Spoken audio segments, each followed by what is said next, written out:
All right, just to make sure everyone's got their mics muted, and then we'll get started.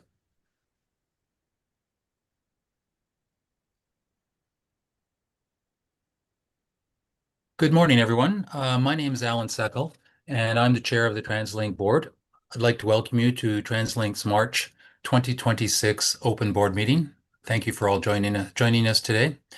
At this time, I'd like to call the meeting to order by acknowledging that we respect the Indigenous nations within Metro Vancouver and acknowledge that all First Nations, Inuit, and Métis peoples for their continued resilience, sustainable stewardship, and as active members of the community for generations to come.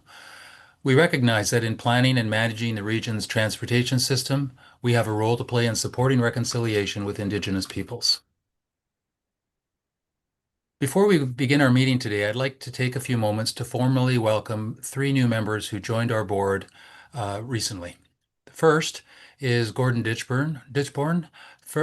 Gord is a retired captain with Vancouver Fire Rescue Services, where he spent his career serving communities across the region. He's been a strong advocate for first responders at every level, including as president of the Vancouver Firefighters Local 18 and BC Professional Firefighters Association, as well as through national leadership with IAFF Canada. He continues to contribute through roles such as trustee of the Municipal Retiree Benefit Trust and instructor at the Justice Institute of BC. Gord brings a deep understanding of public safety, frontline operations, and community needs. Welcome, Gord. We're pleased to have you with us. I'd also like to welcome Jerry Sinclair, Dr. Jerry Sinclair. She joined our board as January 1st. Jerry brings more than 30 years of leadership across the public and private sectors with a focus on technology, innovation, and governance. She currently serves as Vice President Commercial Data at Vancouver International Airport and has previously held senior roles including Innovation Commissioner for British Columbia, General Manager at Microsoft Canada, and Chief Digital Strategist at Vancity. She's also chaired major national initiatives, including the Federal Telecom Policy Review, and served on numerous corporate and nonprofit boards such as TELUS, the Canadian Pension Plan Investment Board, and Ballard Power. Jerry's expertise and track record of leadership and innovation will be a tremendous asset to this board. Welcome, Jerry, and we look forward to your contributions. And I'd also like to welcome Mayor Mike Little, who's joining us as a Mayor's Council designate to the board. Mike has served as mayor of the District of North Vancouver since 2018, following nearly a decade as a councillor. He brings extensive experience in regional governance, including roles with Metro Vancouver, ECOM 911, and TransLink. Mike's strong background in municipal leadership and regional collaboration will be invaluable to our work. Welcome, Mayor Little. Uh, Before we proceed, we have an agenda for today's meeting, but before we proceed, are there any items on the consent agenda that any director wishes to remove from consent for discussion later in the meeting? I'm not seeing anyone indicating that, so we'll come back to that later on. But for now, I'd like to turn to today's safety minute, and I'm going to ask Andrea Reimer to present that for us. Thanks, Alan. Um, I feel like this is going to be an embarrassing safety minute for me, but it felt like a good opportunity, a teaching moment. So a few months back, I was lifting a very heavy object off of something up and felt a very sharp pain in my wrist. But it clearly wasn't broken. It had mobility. It didn't swell up, didn't have any of the indications of a break. So I didn't think much of it until I was moving in February and lifting a lot of heavy boxes, and there it was all over again. So I ended up at the doctor to find out that I actually had a fairly significant tear in the cartilage. It's called the TFCC tear that now has put me out of commission for 3 months on basically lifting anything that could have been easily treated when it originally happened back in November. So I bring it up because it did inspire me to do a bit of research on this that I think all of us have sprained an ankle, or we've had a shoulder that's been a bit sore, or a back that felt a little bit out, but didn't feel like it was worth going through the trouble of going to the doctor. And we, as a result of that, end up with much larger injuries. Small injuries don't stay small, they start to compensate. So the ankle, if you sprain it, changes your gait, and now it's the knee that's the problem. The shoulder that was a little bit tweaky can become a rotator cuff. My wrist has become, it's my right wrist, I'm right-handed, so it's become a bit of a major issue in my life. More than a third of all workplace injuries that result in lost work days involve the shoulders or back. And often they're the exact injuries that most people started with a small injury much earlier, and it becomes a major injury because of the compensation. The same mechanism also shows up in safety culture itself, the near misses that don't get reported or the hazard that's been there, but we don't even think of it because it's like wallpaper. So my ask today in the safety minute is pretty simple. Treat the small thing when it's still small. Report it, get it looked at. Don't negotiate with yourself about whether it's worth the bother. I can tell you, as someone who's done this more times than I would care to admit, that the cost of stopping for an hour and going to the doctor and checking things out is never as high as not stopping and finding out you have a major issue down the road. Thanks, Andrea. That's good advice. I might even take it once in a while. Um, well, we have a busy meeting ahead of us, and the first item on the agenda is we receive our public delegations.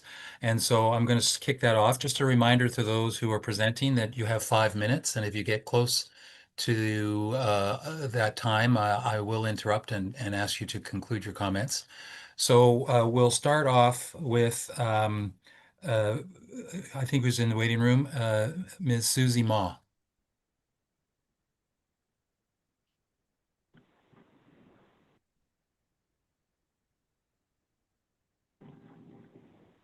Hi, Susie. Can you hear us? Yes, I can. Thank you very much. Great. You're in the meeting. You can go ahead. Thank you. Good morning. I'm an elected school board trustee on the Vancouver School Board. I was elected with COPE, the Coalition of Progressive Electors. I have two issues I would like to comment on today. The first issue is today's agenda item of passing the bylaw for the 2026 5% fare increase. In March of 2023, I wrote a letter to you asking you to withdraw the then proposed 4% increase. Today, I am asking the TransLink board to vote in opposition of passing the bylaw to increase fares by 5% effective July 1st. Increasing bus fares hits hardest on those who are already trying to pay their monthly rent, put food on the table, and pay for other essentials for day-to-day living. Single parents and those families living in poverty are hugely impacted by all increases to their monthly budgets. The inequity of those being able to afford to drive to work and drive for pleasure versus those who must take several buses to get to work or to medical appointments is alarming.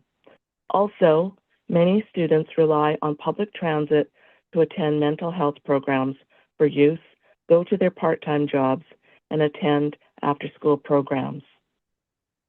TransLink should be a model and a leader in Canada. Instead of increasing fares for our young people, it should be budgeting for free transit for youth 13 to 18 years to add to the already free transit for children 5 to 12.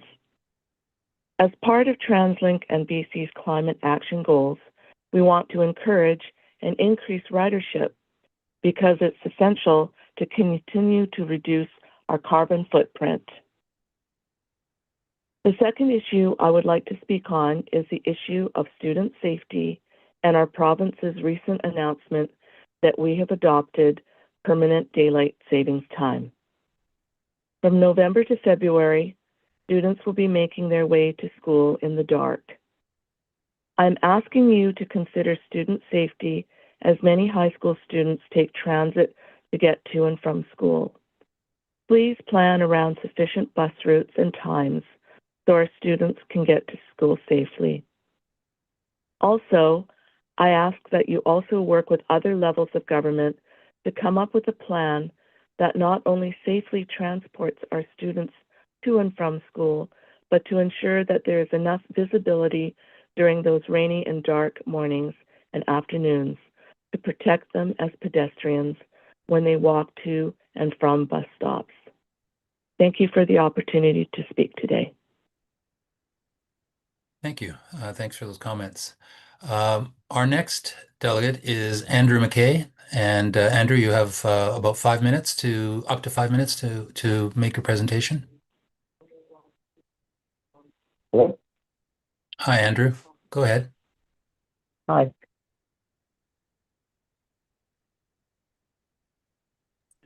Andrew, you can go ahead. Yes, Hi, Andrew. You're in the board meeting. Can you hear us? I can. Thank you. Can you hear me? We can now. Excellent. You can go. Well, thanks for taking the time to let me speak today. My name is Andrew Mackay, and I'm a resident of the District of North Vancouver. I'd like to speak to you today about how TransLink uses the social media platform X. TransLink uses 5 social media sites, but not in the same way. X is the only one that provides simple status text updates of the TransLink services. Such as, this bus is delayed. This makes X unique from the other platforms used by TransLink, a uniquely useful service for TransLink customers. However, X is not the same as it was many years ago when it was Twitter. Since Elon Musk has taken over X, it has changed dramatically. For example, 80% of the trust and safety team was fired. The algorithm has completely changed repeatedly and now boosts right-wing content, and Grok AI promotes right-wing conspiracy theories whilst calling itself like a Hitler. In January, Grok AI allowed users to alter photos to undress people, allowing users to create non-consensual pornography of users, mostly women and children. Wrote the Guardian newspaper, Grok users continue to generate sexually suggestive pictures of minors with images of children as young as 10.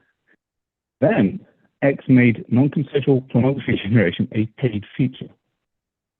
BC has some of the strongest laws in the country against non-consensual pornography, and so it's surprising that a public body should use that platform, use a platform that provides tools to generate such content. So if I wanted to get real-time status updates of TransLink, I have to install an app, because the website's pretty useless these days. That app sends personal data to the company in the US, including my location, browsing history, and contact information. The app then pushes right-wing content to me by the algorithm as dictated by Elon Musk. According to a study published in Nature in 2025, an algorithmic feed increased engagement and shifted political opinion towards more conservative positions, particularly regarding policy priorities, perceptions of criminal investigations into Donald Trump, and views on the Ukraine. And again, you get possibly subjected to abuse through image generation from your users. So why do I need to do all these things in order to get information about the buses in the Lower Mainland? Now, as a result of Elon Musk's approach to X, many users have left other platforms such as Blue Sky. Many other institutions have decided X no longer aligns with our values and have stopped using it, including the province of New Brunswick, the District of North Vancouver, the Supreme Court of Canada, and it's being reviewed by Vancouver and Richmond. Currently under review by government privacy bodies in the UK, Australia, the EU, and our own Privacy Commission of Canada. TransLink has on its website the careers page that is committed to fostering an inclusive, equitable, and accessible workplace. Do those values not apply to our customers as well? Is it only to our workplace? TransLink links to X clearly on its homepage. TransLink implicitly applies X by saying, use it to get status updates. Does this platform match TransLink values? Can you trust this platform long term when Musk shows such clear bias and disregards user safety? Platforms change. I doubt you use MySpace anymore. Switching to Blue Sky or Mastodon isn't hard, and it's time for TransLink to show a clear message it cares about its users and stops using X. Thank you for your time. That's it. Thanks, Andrew. Our next delegate is Kathy Griffin. Kathy?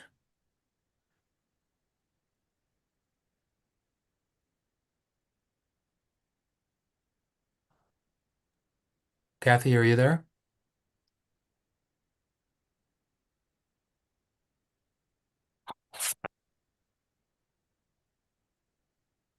Hi, Kathy. Can you hear us? You're in the board meeting.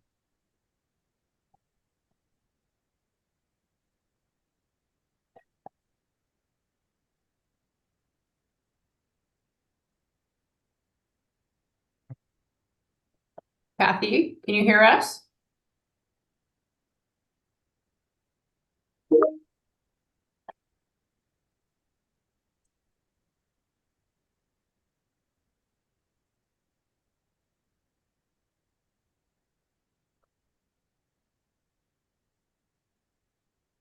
Perhaps we should go to the next Yeah. delegate and then we can come back if Kathy joins.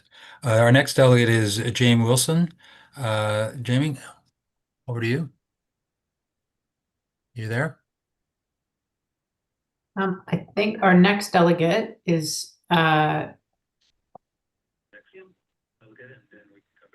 there we go. I think our next delegate is Aman. Aman, can you hear us? Come on. All right. Yeah, I can hear you. All right. Thanks. Okay, Aman, you've got about up to 5 minutes to make your presentation and look forward to listening to Sure. you. Okay, thank you so much. Hello.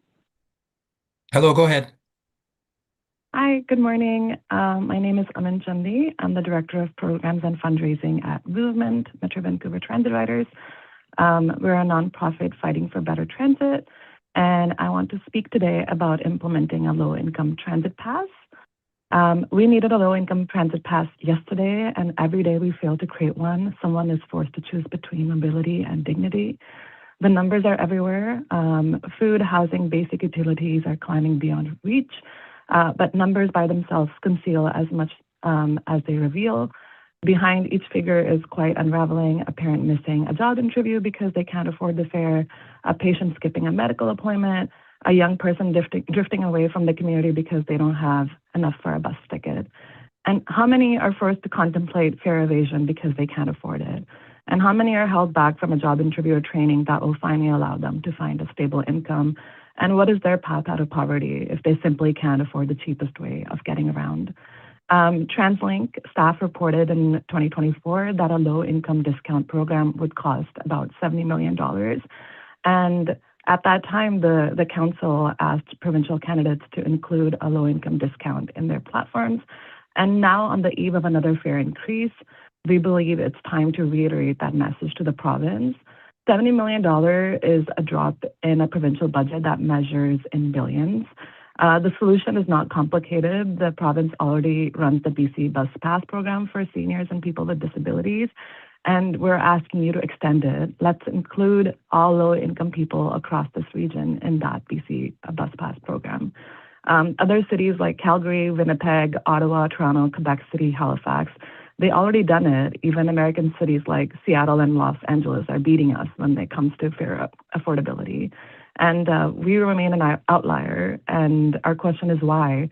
Why should the most expensive city in the country ask its poor residents to pay the most? A 3-zone commute will take $2,500 bite out of your annual income. Rent and food already takes too much. If you can consider this, a minimum wage job gets you around $28,000 a year after taxes. And let's say you live in Newton Surrey, cheapest rent area in our region, where one bedroom costs about $1,500 monthly. That's $18,000 yearly. Now, including transit, that's $20,500, leaving you with just $7,500 for groceries and other emergencies for the whole year. What if you have kids or you're a sole caregiver for aging parents? These factors create immense stress, and every dollar counts in this situation. So let's support those who need it the most. A low-income fare pass doesn't just help the poor, it lifts us all. And, it fills up buses and trains with possibility instead of despair. It smooths traffic, lowers emissions, and broadly just raises our collective standard for care. And in the light of rising gas prices, rising fares, and rising food prices, Premier EB has the power to make a huge difference in the lives of many British Columbians.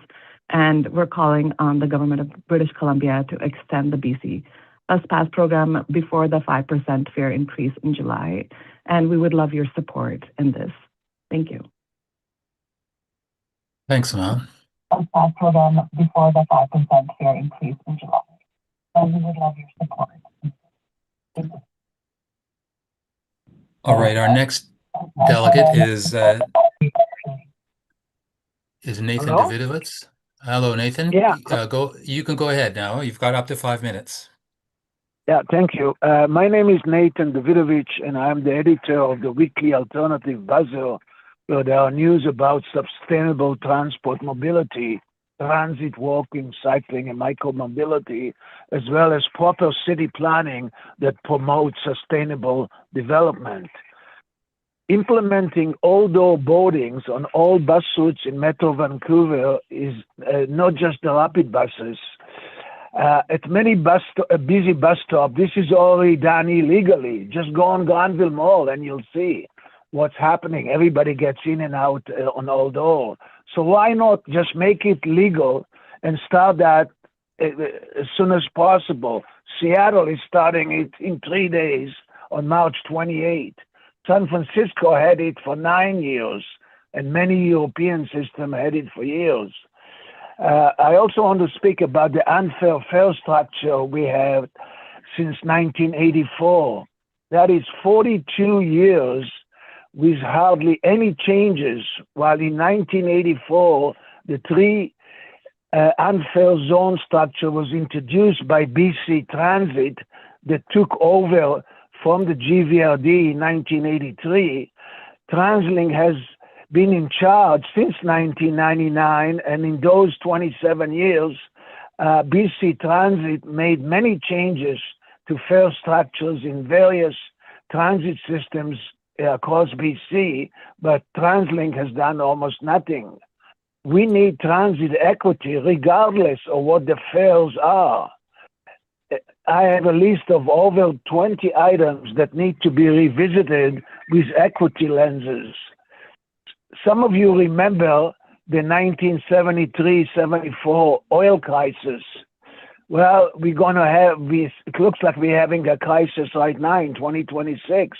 And I'm sure your CEO is very happy because the ridership in March is going up. Back in the mid-1970s, the bus fleet was doubled in 3 years by buying used and new buses, and the fares were frozen. TransLink did not recommend this avenue to the BC government, but the BC Federation of Labor in their 2024 Connecting BC report recommended doubling and tripling the bus fleet, as well as fast-tracking TransLink 10-year plan into 5 years. Maybe if we still had an independent transit commissioner, we would receive different recommendations than the 5% fare increase. I mean, there are many ways to raise more money, but this will not happen when most of our MLAs and ministers are not pro-transit. Visitors to the FIFA games do not have campus cards, and if they pay cash, they would find out that Vancouver is the only place where you have to pay twice. Once you take the bus and once you take the train to go to BC Place Stadium. Hello? Hello? Go ahead. Yeah, go ahead. We're still on. Oh, okay.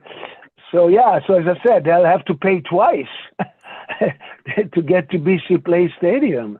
Why doesn't TransLink tell the BC Premier, who is from Ontario, that we want to copy the one fare program from Ontario that's being used in Southern Ontario, where passengers can transfer without extra charge in 11 transit systems. Toronto went even further. The fares are frozen in 2026, and the monthly fare capping is being introduced, and transfers are valid for 2 hours instead of 90 minutes here. So thank you very much for listening to me. Thank you, Nathan. Our next delegate is Sam Weiss. Well, thank you very much for listening. Sam, are you able to hear me?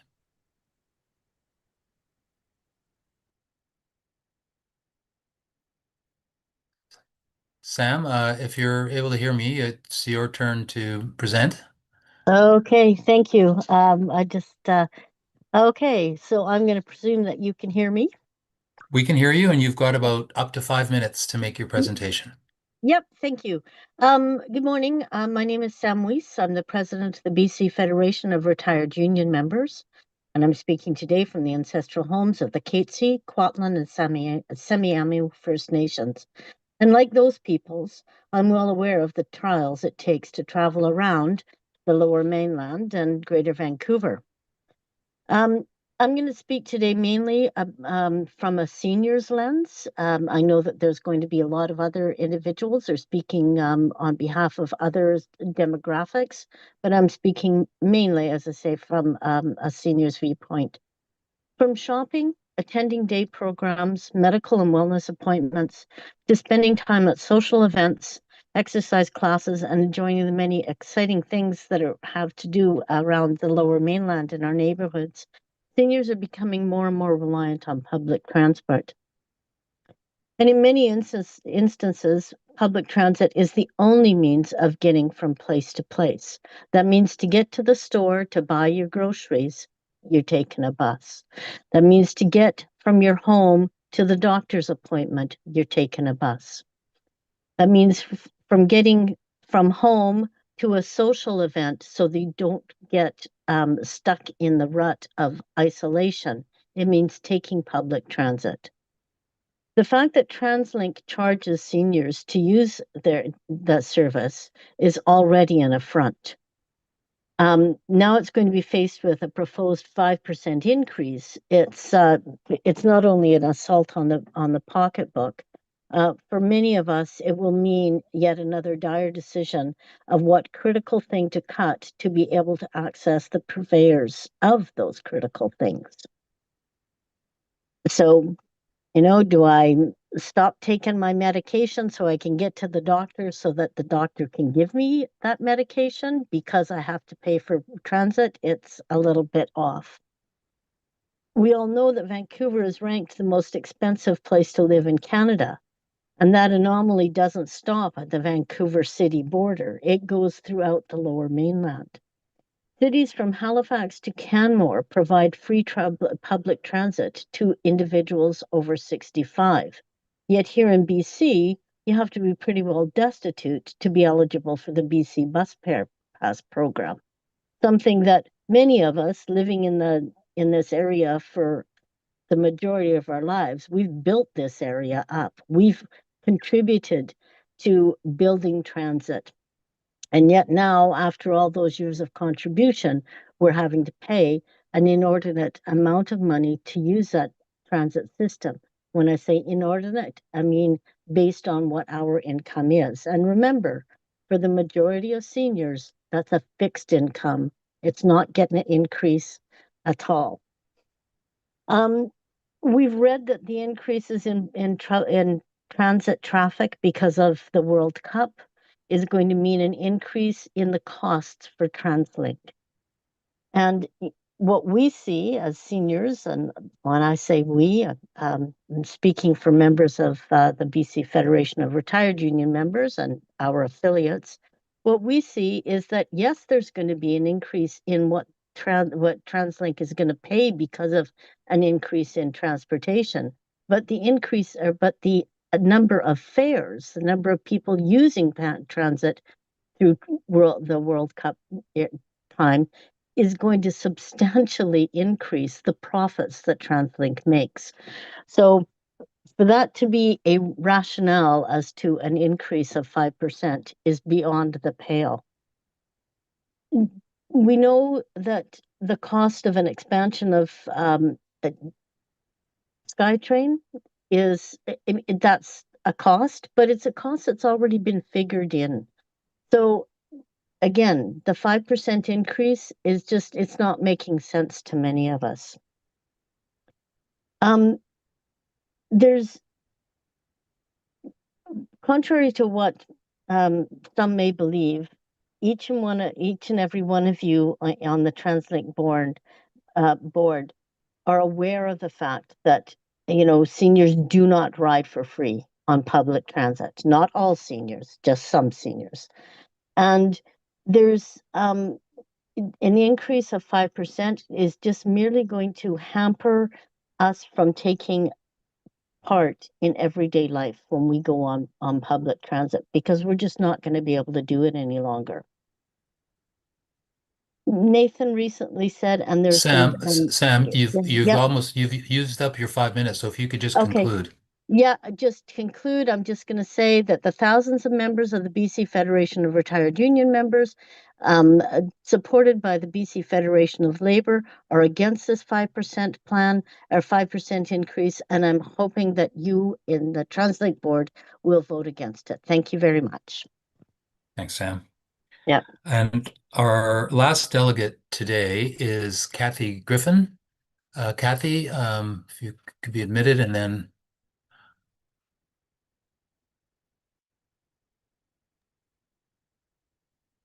Kathy, are you able to hear us? I am. Can you hear me now? great. Great. We can, Thank you Kathy. very much. So you've got up to 5 minutes, Kathy. Thank you. Hello, my name is Kathy Griffin, and I am just a regular citizen in Burnaby. Thank you for allowing me the time to speak. I would like to address the issue of transit affordability that affects students and other individuals with limited financial means. As a frequent user of the transit system, I like the bus and the SkyTrain. I use this as a first priority when I travel in the city. I find transit fast and efficient to get around. Fortunately for me, as a retired person with some means, I am physically fit. I can also afford the choice to ride transit, drive my car, or ride my bike. But many people do not have these options and are left with transit alone as their transportation choice. I would like to see TransLink support free transit for all kids under the age of 18. After this age, if they are in post-secondary, they will receive a U-Pass. In Seattle, kids under 18 ride free, while seniors and eligible disabled riders pay $1. I would like to see TransLink support a program for those over 55 years of age who meet the minimum income criteria for transit use, as they do in Edmonton. I do not believe that children should be penalized or held accountable for systems that do not work for them, but they in turn must use. Many people who are older, retired, have medical issues, and can't drive should also not be penalized. Yet the cost of transit keeps going up without any rationale other than there is a gap in the funding to keep the system going. Why, I ask, does this increased cost fall onto some of the users that are least likely to be able to pay? When transit costs are too high, students can miss school. There is less participation in after-school programs, and kids can't get around the city to see friends and enjoy where they live. It seems unjust to do this to the kids who just want to get to school or see their friends. When transit costs are too high for those on a lower income, people become housebound and miss appointments. This is not fair or right in such a rich province as BC. Having to use transit because you have no other option, and the feeling of being held hostage to ever-rising costs when you have no other options, seems unfair and unreasonable for both students and those that can least afford it. At what point do we say, let's change the funding mechanism to start making it really work for all the citizens that use it? Might I suggest that before another fare increase is even considered, I would like to see some meaningful consultation with the users. This has not happened, and it should. Moreover, in considering how to raise more operating dollars to fill the gap, I am in favor of looking to the province for their leadership on this issue, because we must stop looking to gas revenues to fill this gap. I believe the cost of building a transportation network must be shared amongst riders, the beneficiaries of increased property values, and all road users.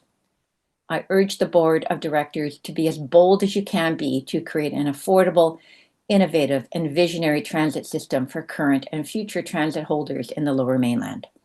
Thank you very much. Thank you, Kathy. And thank you to all the delegates that made presentations to us today. That we're always interested in hearing from you. And that concludes public delegations for this meeting. We'll continue with our agenda, and the next item is the report from our CEO, Kevin Quinn. All right, good morning. Alan, can you hear me okay? I can. Great, wonderful. Good morning, everyone. Thank you so much for being here. I also just want to welcome our new board chair, Alan Seckel, as well as our new directors, Jerry Sinclair, Gordon Ditchburn, and Mayor's Council Designate, Mayor Mike Little. It's great to have you here today. In my report this morning, I'll share some progress on service improvements, including from the HandyDART Customer First Plan, and I'll highlight key engagements on future transit expansion. I'll also provide an update on repairs to the Westham Island Bridge and reflect on the recent closure of the Patello Bridge. I also just want to take a moment to thank the delegates that you've just heard who shared their perspectives on fare increases this morning. The fare increases are a very important part of keeping transit moving in this region, and you'll hear more from Patrice on this later on in the meeting.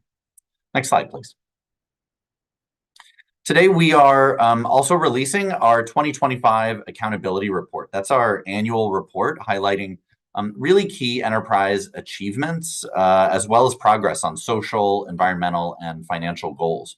This year's report underscores how, thanks to the 2025 investment plan, we continued to deliver essential transportation services across the region, even as we navigated a challenging economic environment.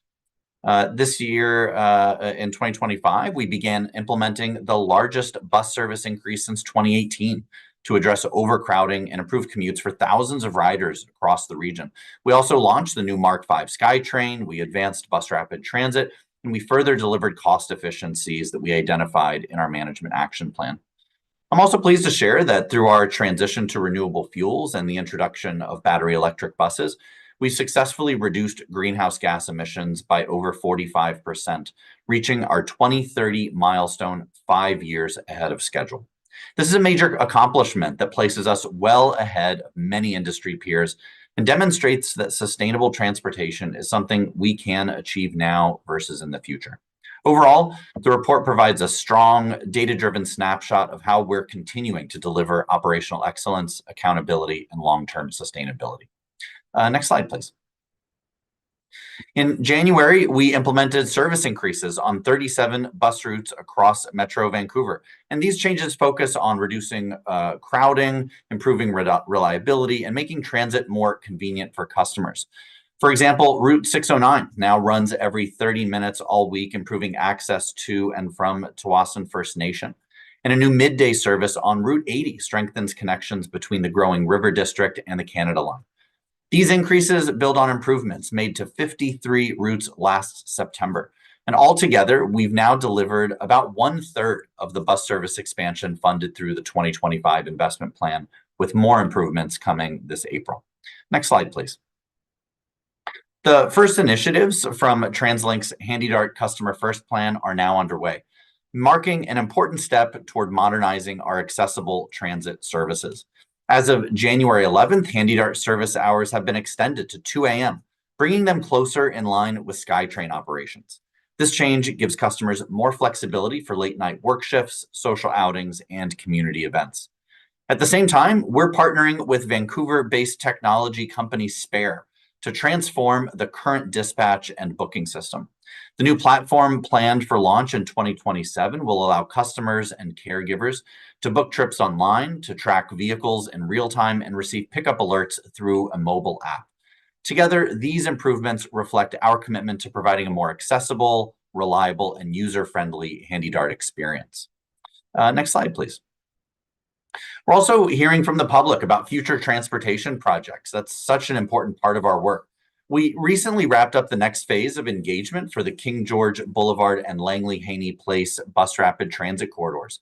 We heard from more than 3,000 survey respondents and had over 1,200 in-person interactions through open houses, canvassing, briefings, and stakeholder outreach.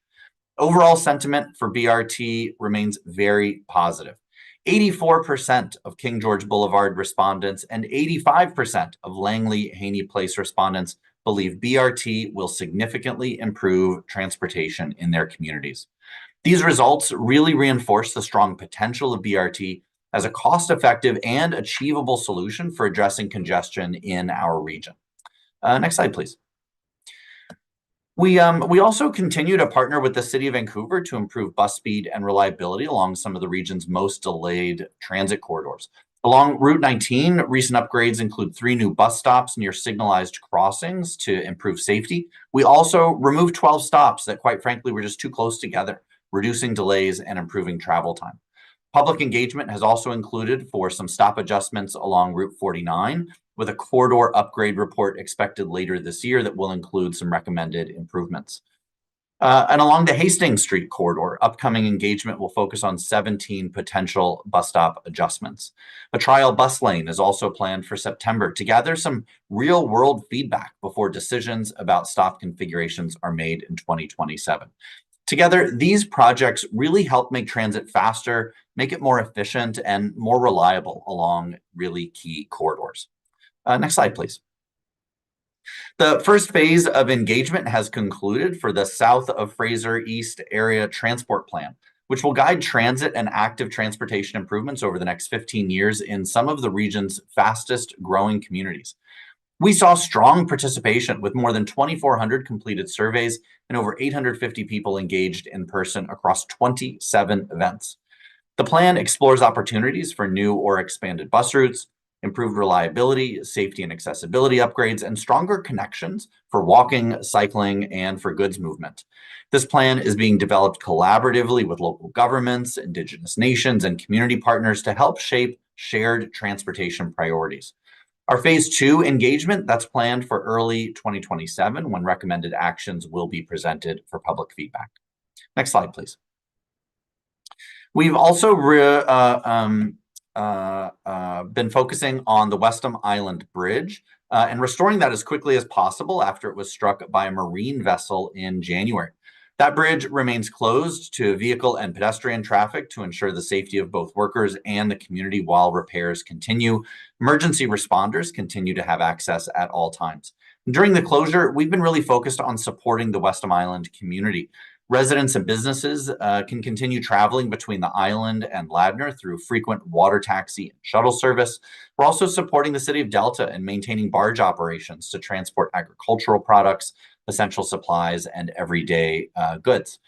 Repair work is progressing well, and crews have now entered the final technical phase, lifting the bridge onto the new support structure that's been built. At the same time, planning is underway for a replacement bridge that would improve goods movement and provide a more cost-effective long-term solution. Early design work on that has begun, and funding for construction will be sought through the 2027 investment plan. Next slide, please. Staying on the topic of bridges, on Valentine's Day, we said farewell to the Patello Bridge, which permanently closed after 88 years of service. Traffic has now transitioned to the new Stallawasam or Riverview Bridge. It was heartwarming to see the community come out in the bridge's final days, with many pedestrians and cyclists crossing one last time over the Family Day weekend to say goodbye. This milestone marked the end of TransLink's 27-year role owning and operating the bridge. The province has now begun a 2-year deconstruction process. The new bridge is owned and maintained by the Ministry of Transportation and Transit. Next slide, please. Before closing, I do want to acknowledge that last week was Transit Operator and Worker Appreciation Day, and that's an opportunity to recognize the nearly 10,000 dedicated transit professionals who keep our region moving every day. From bus operators and SkyTrain attendants to mechanics, maintenance crews, customer information agents, and planners, and everyone in between, our teams work tirelessly both on the front lines and behind the scenes to provide safe and reliable service across Metro Vancouver. This year, we invited customers to join us in recognizing our frontline employees, and we received so many heartwarming stories and kudos on the impact our teams have, helping people get to work, supporting local businesses, and connecting families and communities. And so thank you to everyone who shared their appreciation and really helped to put a smile on so many of our employees' faces last week. Next slide, please. That concludes my remarks. Thank you so much for your time today, and I'm happy to take any questions. Thanks. Thanks, Kevin. I'm sure the entire board joins in your thanks to transit operators. Such a key part of everything we do at TransLink and its subsidiaries. Does any board member have a question for Kevin? All right, seeing none, I think we'll move to the next item on our agenda, which is a report from Sani Zain with the BC Rapid Transit Company.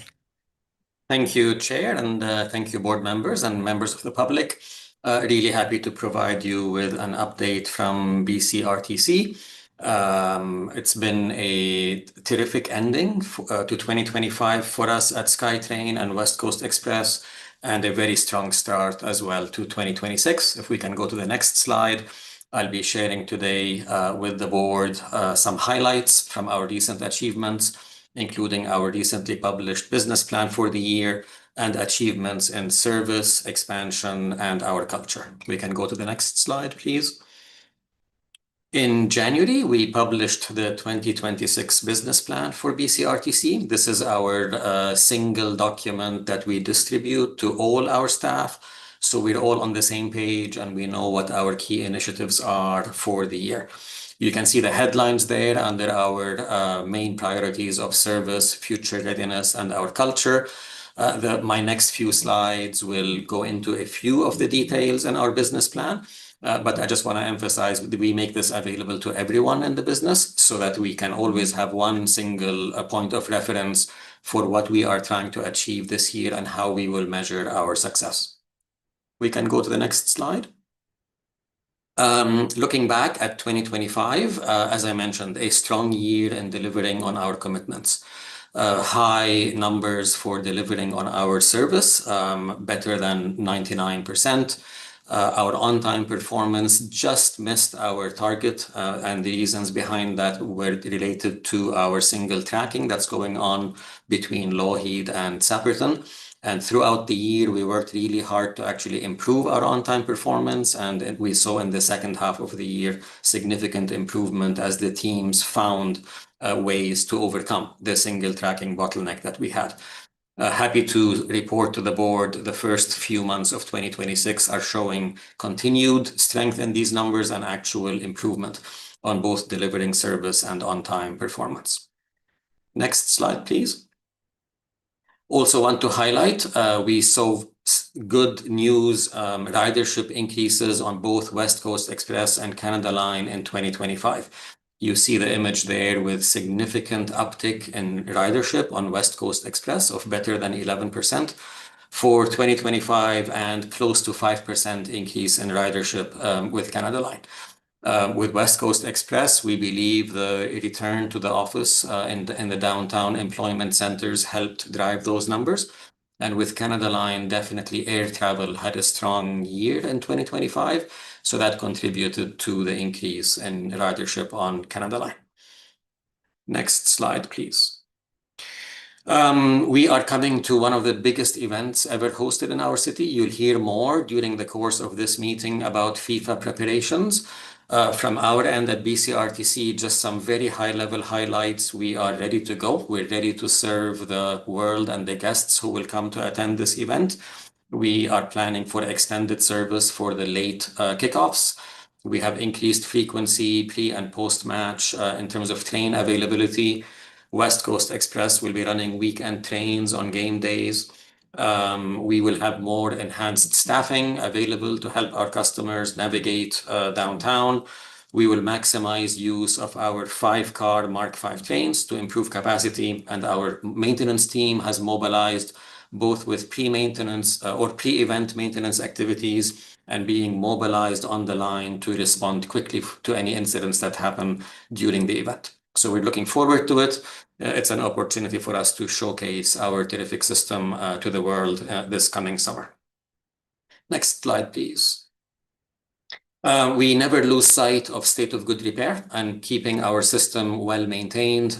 Some ongoing activities, we are working on what we call the propulsion rail or limb rail. That's the rail that pulls our trains along. We're doing some replacement works there in the downtown area. We have an important switch here in the Burnaby Yard where I'm speaking to you from. We're replacing that switch, that's ongoing works. And our running rail is always in need of replacement as it ages. So we have this continuous system of replacing our running rail. Current activities are focused in the Edmonds area. At the stations, we are always keeping an eye to make sure they are safe, reliable, clean. So we have underway now structural recoating works at VCC Clark Station and elevator replacements. 6 stations where we're replacing the elevators, and we've scheduled the work to avoid that FIFA window as well. Next slide.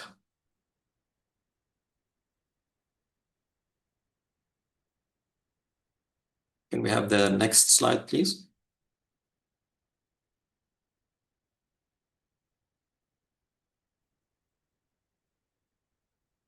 I'm not seeing the slide moving from my end. I do see it moving from my end, Sani. Oh, okay. If There you we want go. to just carry it forward, I think that'll be okay. Yeah. Okay, maybe let's try one more time with the next slide. I think there we go. Thank you so much. That looked like the system froze on my end briefly. We had a very mild winter, as you well know, but we still did our best to improve safety at the stations with a bit of a different campaign this year.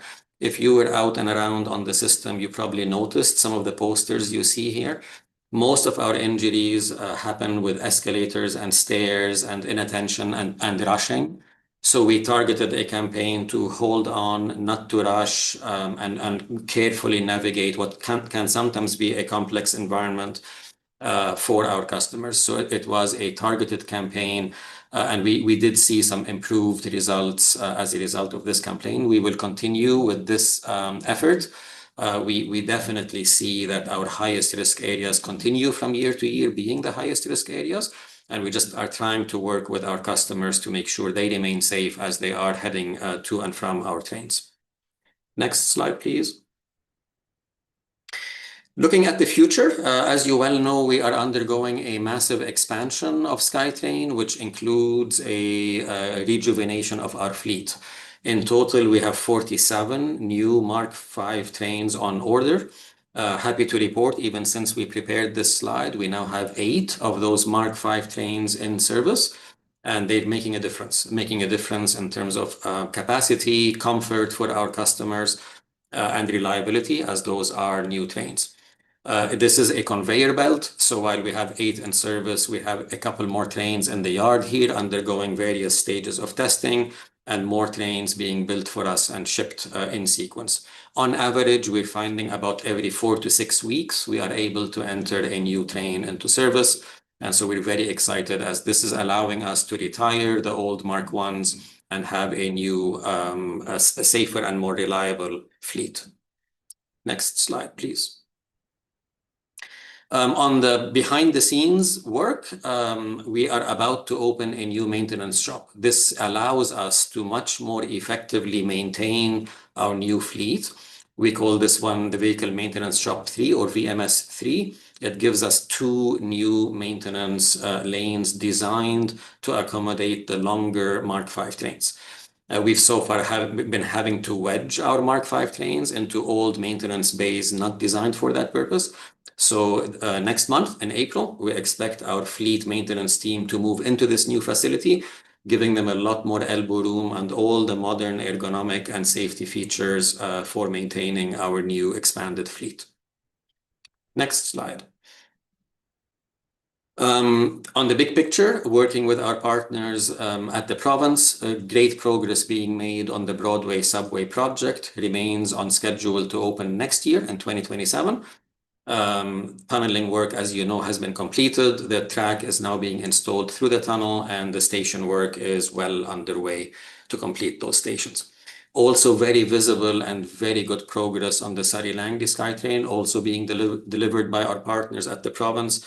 If you've been driving on Fraser Highway, you see the construction of the guideway pillars and the actual guideway itself. And behind the scenes, power and other features of the system are also being installed to enable Surrey-Langley SkyTrain to go into service. The schedule remains 2029 to open that expansion. Next slide, please. On our team side, you may recall in 2025, we modernized our safety team, and it's now called the Railway Safety and Security Team. We restructured it to be better ready and mobilized for our expanded SkyTrain, geographically expanded and expanded in terms of team size. We now have organized the safety team under 5 critical areas. We're beginning to see some excellent results of the business working with safety and owning safety. rather than just dependent on the safety team as an outside group. We're seeing improvements in our safety stats, as well as very happy to report reductions in physical assaults on our employees at their place of work. Next slide, please. We are looking to expand. With our expansion through to Vancouver and through to Langley, we have the need to hire hundreds of new employees in the coming few years. This requires a different type of thinking for hiring. In around November, working with TransLink, we launched a significant hiring campaign. You can see some of the artifacts from that campaign in the photos here. Terrific results and terrific uptick in the quality and quantity of applicants. The campaign was much more successful than we thought in terms of clicks, click-throughs, people being curious about careers at SkyTrain, and this has translated into the quality of people we're able to hire. So that's been a phenomenal success, and we will be repeating it and rejuvenating this campaign every quarter or few quarters as our growth continues at SkyTrain. And if we can move ahead to my last slide, as Kevin mentioned, Transit Operator and Worker Appreciation Day was about a week ago. We took the opportunity to say a heartfelt thank you to our staff. All the executive and management team was out saying thank you, meeting people where they work, and expressing our appreciation. Everything I presented to you today happens because of our frontline team, and we take this day to express our genuine appreciation to all that they do every single day, 24 hours a day. And so BCRTC celebrated TOAD with some significant outreach to our staff. I believe that's my report, Chair. I'm happy to take any questions from the board members. Thanks, Sani. Colleagues, questions? Mayor Little. Just my first opportunity at the board to take a chance to ask about the retiring of the Mark Ones. I would really love us to commit to send a couple of trains from the Mark Ones up to the BC Railway Museum up in Squamish. I think it's an incredible part of transportation history for the province of BC, and that's the place to hold them, protect them, show them off, and make them available to the public in perpetuity to tell the story of our transportation. So I would love to work with you and the West Coast Railway Association and the BC Railway Museum to get some Mark Ones set aside for that purpose. Thank you, Mayor. And from our end, definitely we'll take that to the team that's looking after the retirement of the Mark Ones, and we'll definitely see what we can do from our end for sure. Thank you. Thanks, Sani and Mayor Little. Any other questions? Seeing none, thanks, Sani. And we'll now move to a report from Mike McDaniel, the President and General Manager of Coast Mountain Bus Company. Thank you, Chair. You can hear me okay, Chair? Yes, I can. Thank you. Okay, great. Thank you. I've been also having some system issues here, so we'll see how it goes. Anyways, good morning, Chair, members of the board, members of the public watching today. I'm very happy to be here to present the President's report for CMBC. We'll go to the next slide and just check out the agenda very quickly. You see on your screen here, I have quite a few updates, obviously a lot going on at CMBC as well. You see those on the right-hand side of your screen. On the left side of your screen, you see a very vibrant, the very vibrant colors of our Fire Horse bus. This is a bus that was wrapped for the celebration of the Lunar New Year this year and was in the Lunar New Year parade earlier on. Very popular this year and looking great out on the roads. Let's go to the next slide, please. So first off, as we do, we talk about our bus and our handy dart service performance, and start with the conventional side.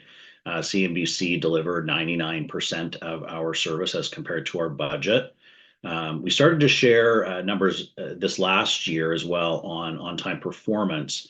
On-time performance for bus is broken down to bus regularity for frequent transit networks and bus punctuality for less frequent service.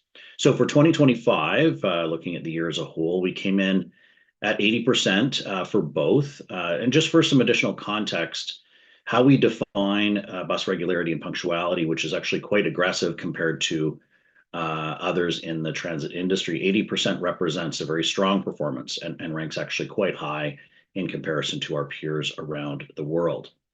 Now turning attention from that to service changes, we implemented winter service changes back not that long ago. Seems like a long time ago, January 5th. And as you heard from Kevin earlier, CBC introduced more than 40,000 service hours to permanently improve many routes across Metro Vancouver. We expanded frequent transit network buses, as well as extended hours of service and addressed some emerging needs, as we always do. Another example, in addition to the one that Kevin mentioned, is the introduction of midday service on Route 80. This is Marine Drive Station to the River District. So some good improvements there as of January. So for Handy Dart for Q4 2025, 98% of requested trips were delivered. As always, this does exclude any client cancellations that we have. And lastly, on-time performance was 90%, which is actually right on target for that service. Next slide, please. So you've heard this a couple of times here. You're going to hear it a couple more times. As Sandy mentioned regarding the FIFA World Cup, we have it coming to Vancouver, June 11th to July 19th. And not that we're all counting down, but the 78 days there is coming very quick. Planning continues with our internal and external stakeholders, working collaboratively with the City of Vancouver. CNBC has identified obviously two main areas, the game site at BC Place and the Fan Fest at the PNE.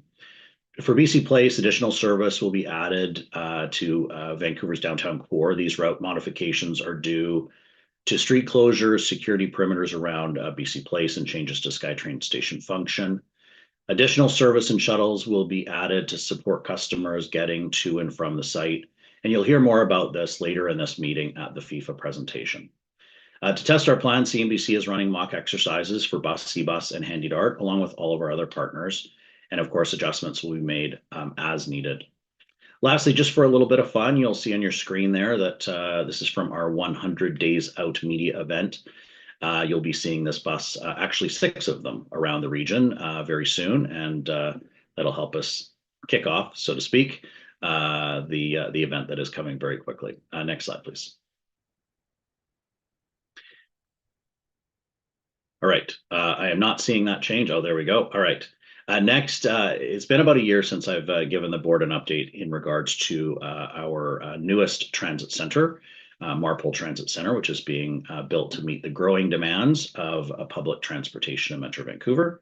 It's our first purpose-built battery electric transit center, and work is well underway, as you can see from some of these pictures here. When complete, the new facility in South Vancouver will be the home to approximately 300 buses. Of course, the far majority will be 100% battery electric.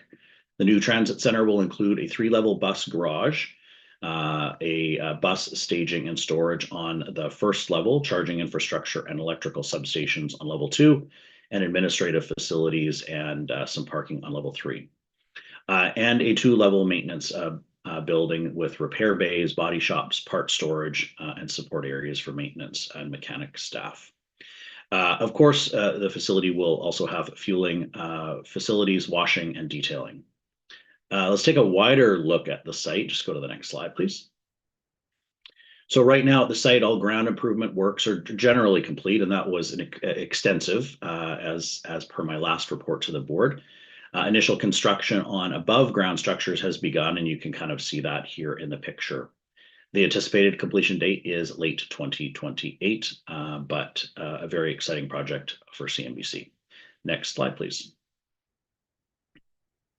So from buses to C-Buses, we have it all. I just have a brief update here on the Burrard Chinook. In February, the Chinook veered off course quite a bit, actually, on purpose, of course, and took an 8-hour voyage to Victoria's Point Hope Maritime Shipyards. A little bit off course from the 15-minute trek across Burrard Inlet there. So while in Victoria, the Chinook will undergo a 5-year maintenance mandated inspection from Transport Canada, and also have its engines upgraded to enhance operational efficiency, environmental performance, and service reliability.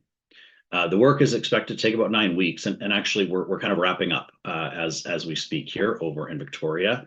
A few more tests to do, some sea trials, and then the Chinook will be on its voyage back home very soon. Next slide, please.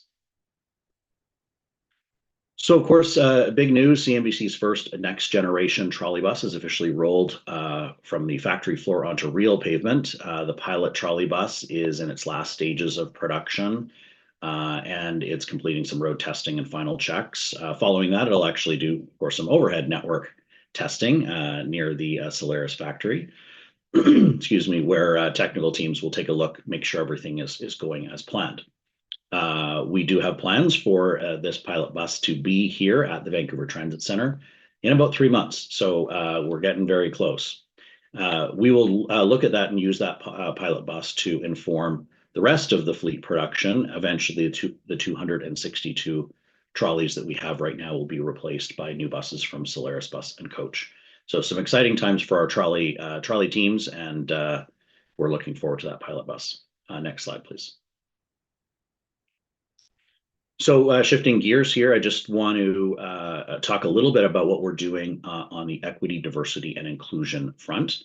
In February, CNBC's new EDI advisor, Alex Desforges, began a new initiative that includes monthly visits to each of our 6 transit centers. The events are advertised ahead of time so employees know that they can come by and stop in at the bullpen and just chat and ask questions about anything related to equity, diversity, and inclusion.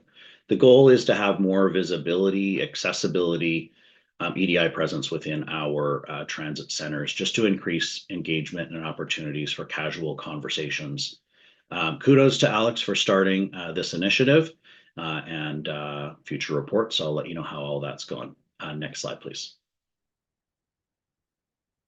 So just closing with a couple of photos. You've heard this before, of course, around Transit Operator and Worker Appreciation Day. We celebrate that, of course, at CNBC as well, inside our facilities and out in our system. It was on March 18th. I will go out on a limb and say that it was the rainiest Appreciation Day we've had. One might say a deluge of appreciation was falling from the sky to all of our staff. I really did enjoy talking with our teams out at a number of locations throughout the day, and just expressing my thanks for all that they do every day, rain or shine. Let's go to the next slide, and that will conclude my report with a few more pictures of the extra special day for our staff. Back to you, Chair, and I'm happy to answer any questions that you might have. Thanks, Mike. Board colleagues, anyone have any questions?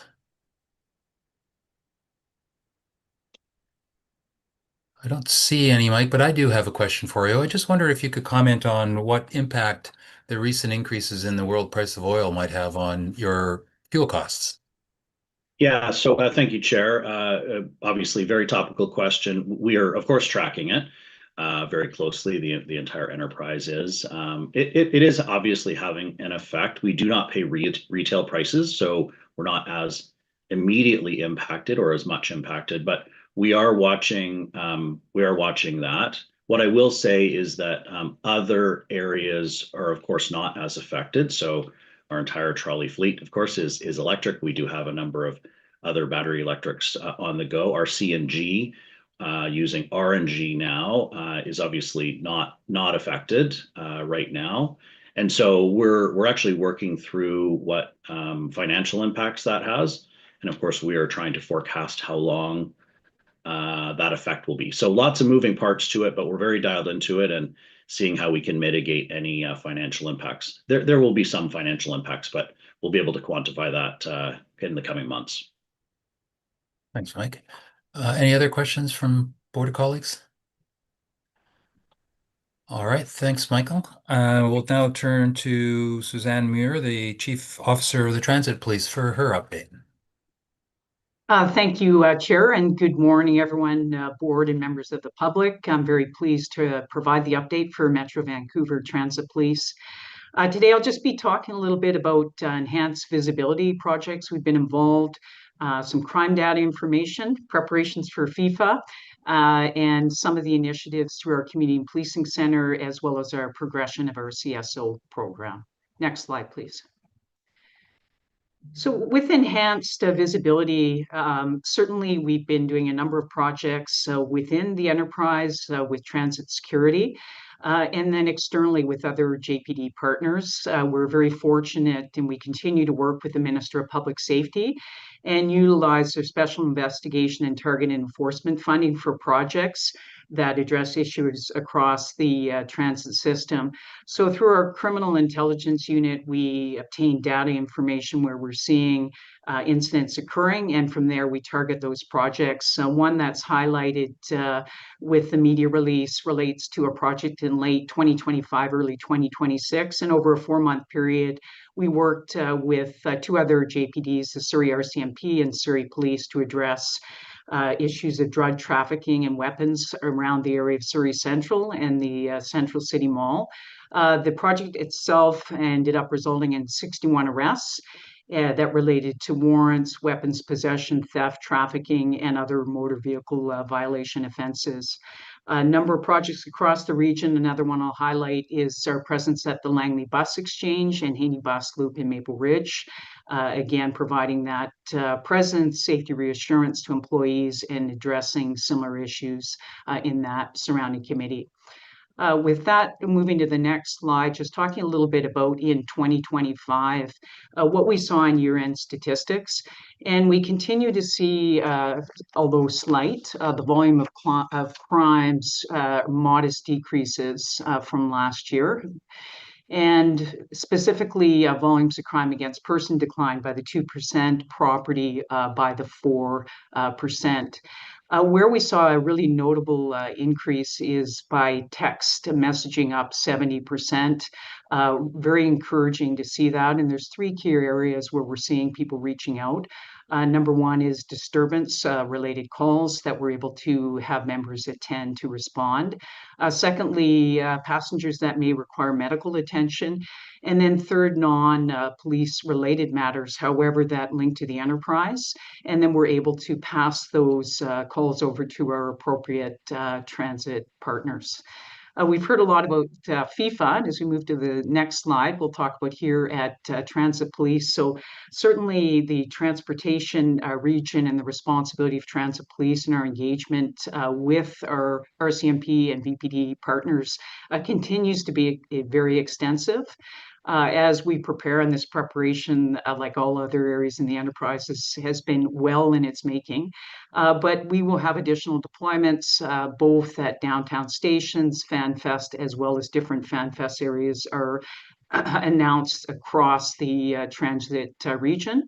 We're also, safety materials are being translated into multiple languages with the international visitors that we're having. We want to make sure that they and people are aware of the different safety features that we have. 2 other areas is our explosive detection dog units. So we made progressions and they are actually now qualified to do vapor scent deployment. Very important when they're out in the crowds to have that ability. And then touching about our community policing volunteers. And as we move to our next slide, I'll share a little bit more about the important role they'll be playing in FIFA as well, our volunteers. And sorry, if you can go back 1 slide, thank you. Oh, sorry, go forward then. We'll just move over to the CSO at this time. So the CSO program itself, we continue to update on that to the board. The 3-year pilot's completed. Now in our 4th year, we had an independent consulting firm do a review. 27 recommendations out of that report. We've progressed on 60 of those now being completed. And it's really looking at ideas how we continue to optimize that program. What we'll say about the CSO program as well, it's been exceptionally advantageous in terms of allowing people who do not want to remain as CSO programs to transition into full-time officers here at Transit Police. So it is a really good sort of progression for them to follow. Next slide, please. And over to awards and recognition. What we're showing here is some awards and recognition related specifically to and within transit police. We have an opportunity to recognize both our officers retiring and those who have done notable acts of, courage in different circumstances. Later this year, we'll actually look to be able to recognize citizens as well who've played an integral role in terms of, again, responding to different incidents as they occur in community. Next slide, please. And as we move to just this final slide and just on awards and recognition, really want to mention as well just the Employee Operator Week and the Appreciation Day in relation to that. We as our officers are out in the system every day, sort of interacting as we were on that particular day as well. And, I think it was said earlier, it really is a team effort in the enterprise 24/7 to keep this system working safe for everyone, and just a huge recognition for those individuals. And with that, I will open for any questions, and thank you for the opportunity to present today. Thanks, Chief Muir. Board members, any questions?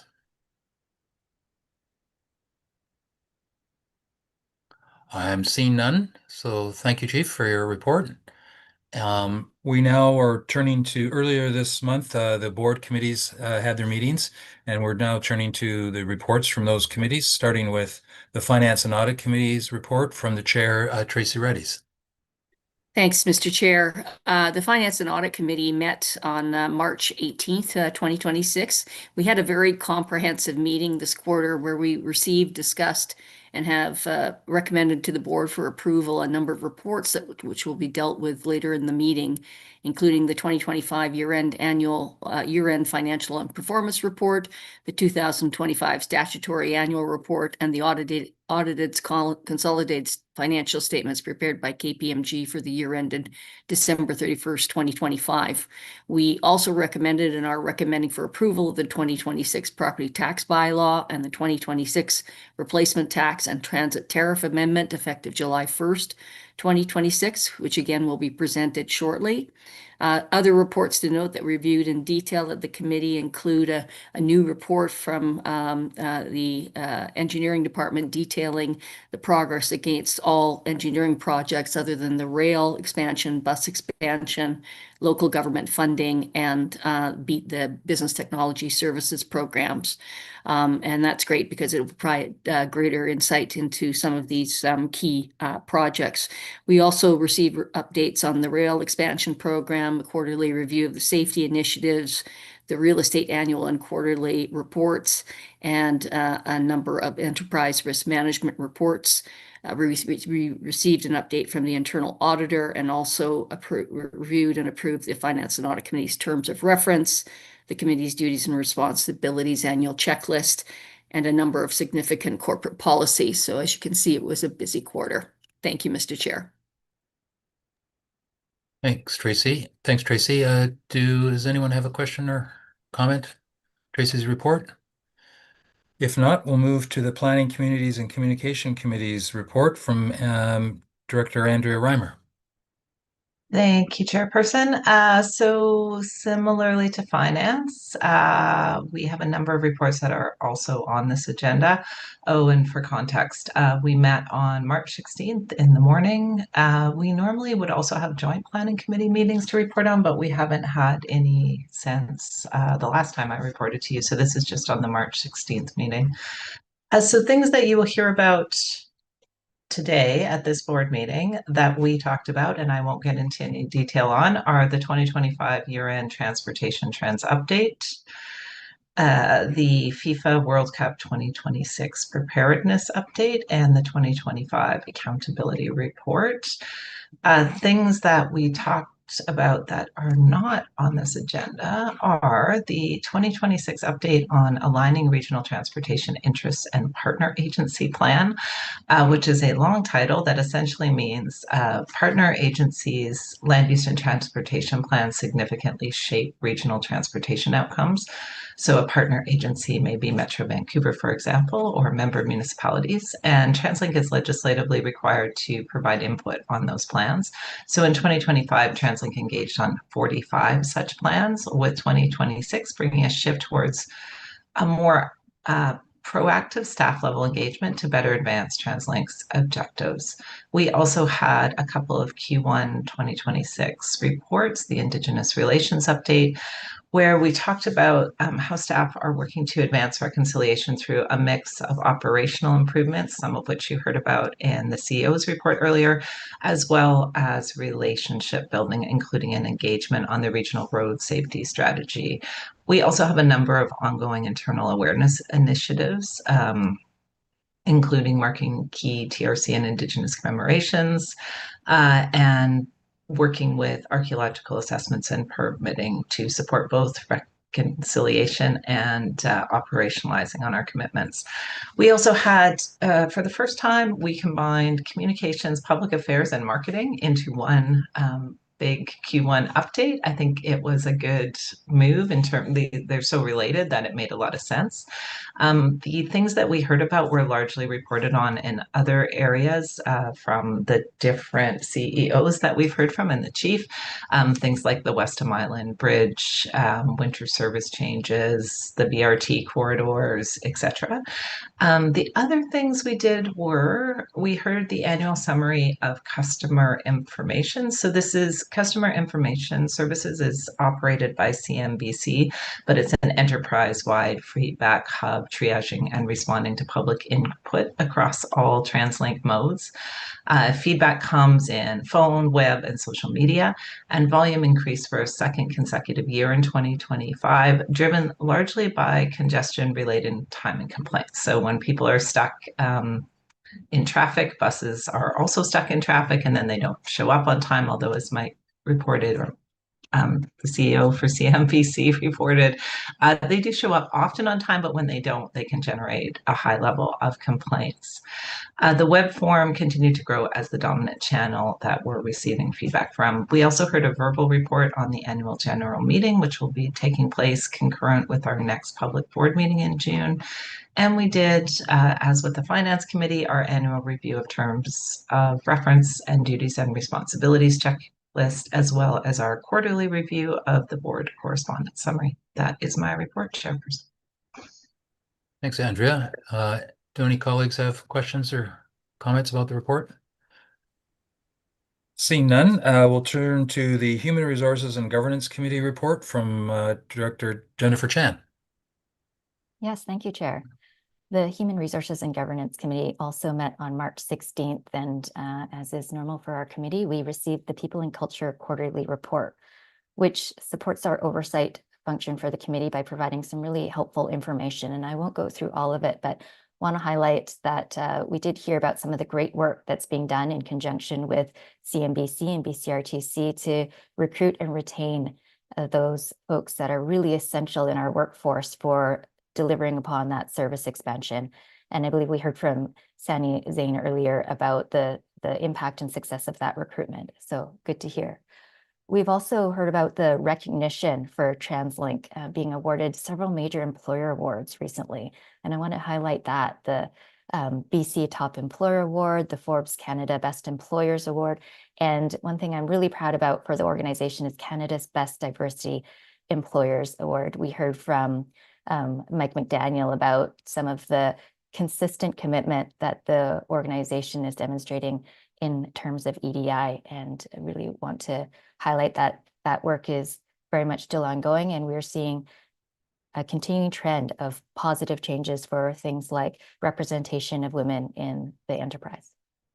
We also heard about the launch of a new confidential reporting line to provide employees with an anonymous and safe avenue to raise any concerns that they may have, and about the impact that that will hopefully have on just providing another tool for the organization and ensuring accountability across the enterprise as well.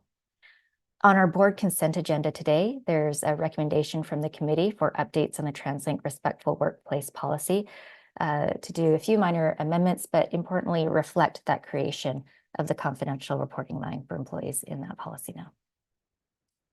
And that's my report. Thanks, Jen. Any questions from colleagues? Seeing none, we'll move to item 10, which is the report of the IT committee. Our chair for the committee, Darlene Hyde, is unable to be here today, so I believe Tracy Reddies is going to give the report.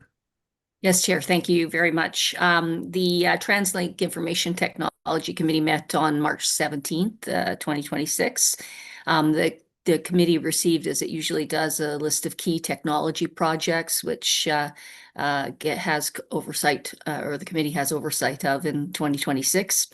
The committee also received an update on a large technology-enabled transformation project, the HR Digital Transformation Program, which is moving along well. The committee received a report also regarding the evaluation of IT projects structured around 4 enterprise value systems: customer experience, operations, maintenance, and corporate services. And the idea behind this matrix is to try and ensure that the BTS projects are aligned with the strategic priorities of the organization. And the IT committee also received a report from the internal auditor, and that concludes my report, Mr. Chair. Thanks, Tracy. And again, colleagues, if you have any questions. All right, seeing none. Well, that takes us to item 11. We've heard a little bit about FIFA already in the meeting today, and this is an opportunity for a update on our overall preparedness. We'll turn it over to Jeff Busby to lead this, and I think, Jeff, you might be joined by Dorrit Mason, our Director of Safety, Environment, Emergency Management and Security. Not sure if she's here or not, but Morning. Thank you, Chair. It's a pleasure to be with the board this morning to give an enterprise update on FIFA. As you heard this morning, there's activity occurring across the enterprise. We can move to the next slide, please. The first game of the FIFA World Cup will be held on June the 11th in Mexico City, and then just 2 days after, Vancouver will host the first of 7 matches. Next slide, please. The FIFA World Cup is the world's largest sporting event, most watched, and in addition to welcoming visitors from around the world, we can expect a significant amount of increased demand on the transit system during this period. This is really an opportunity to showcase our region and the effectiveness of our multimodal transportation network. Next slide, please. So to prepare for the games, we have been working here at the TransLink Enterprise for many, many months, and we are very advanced in our preparations.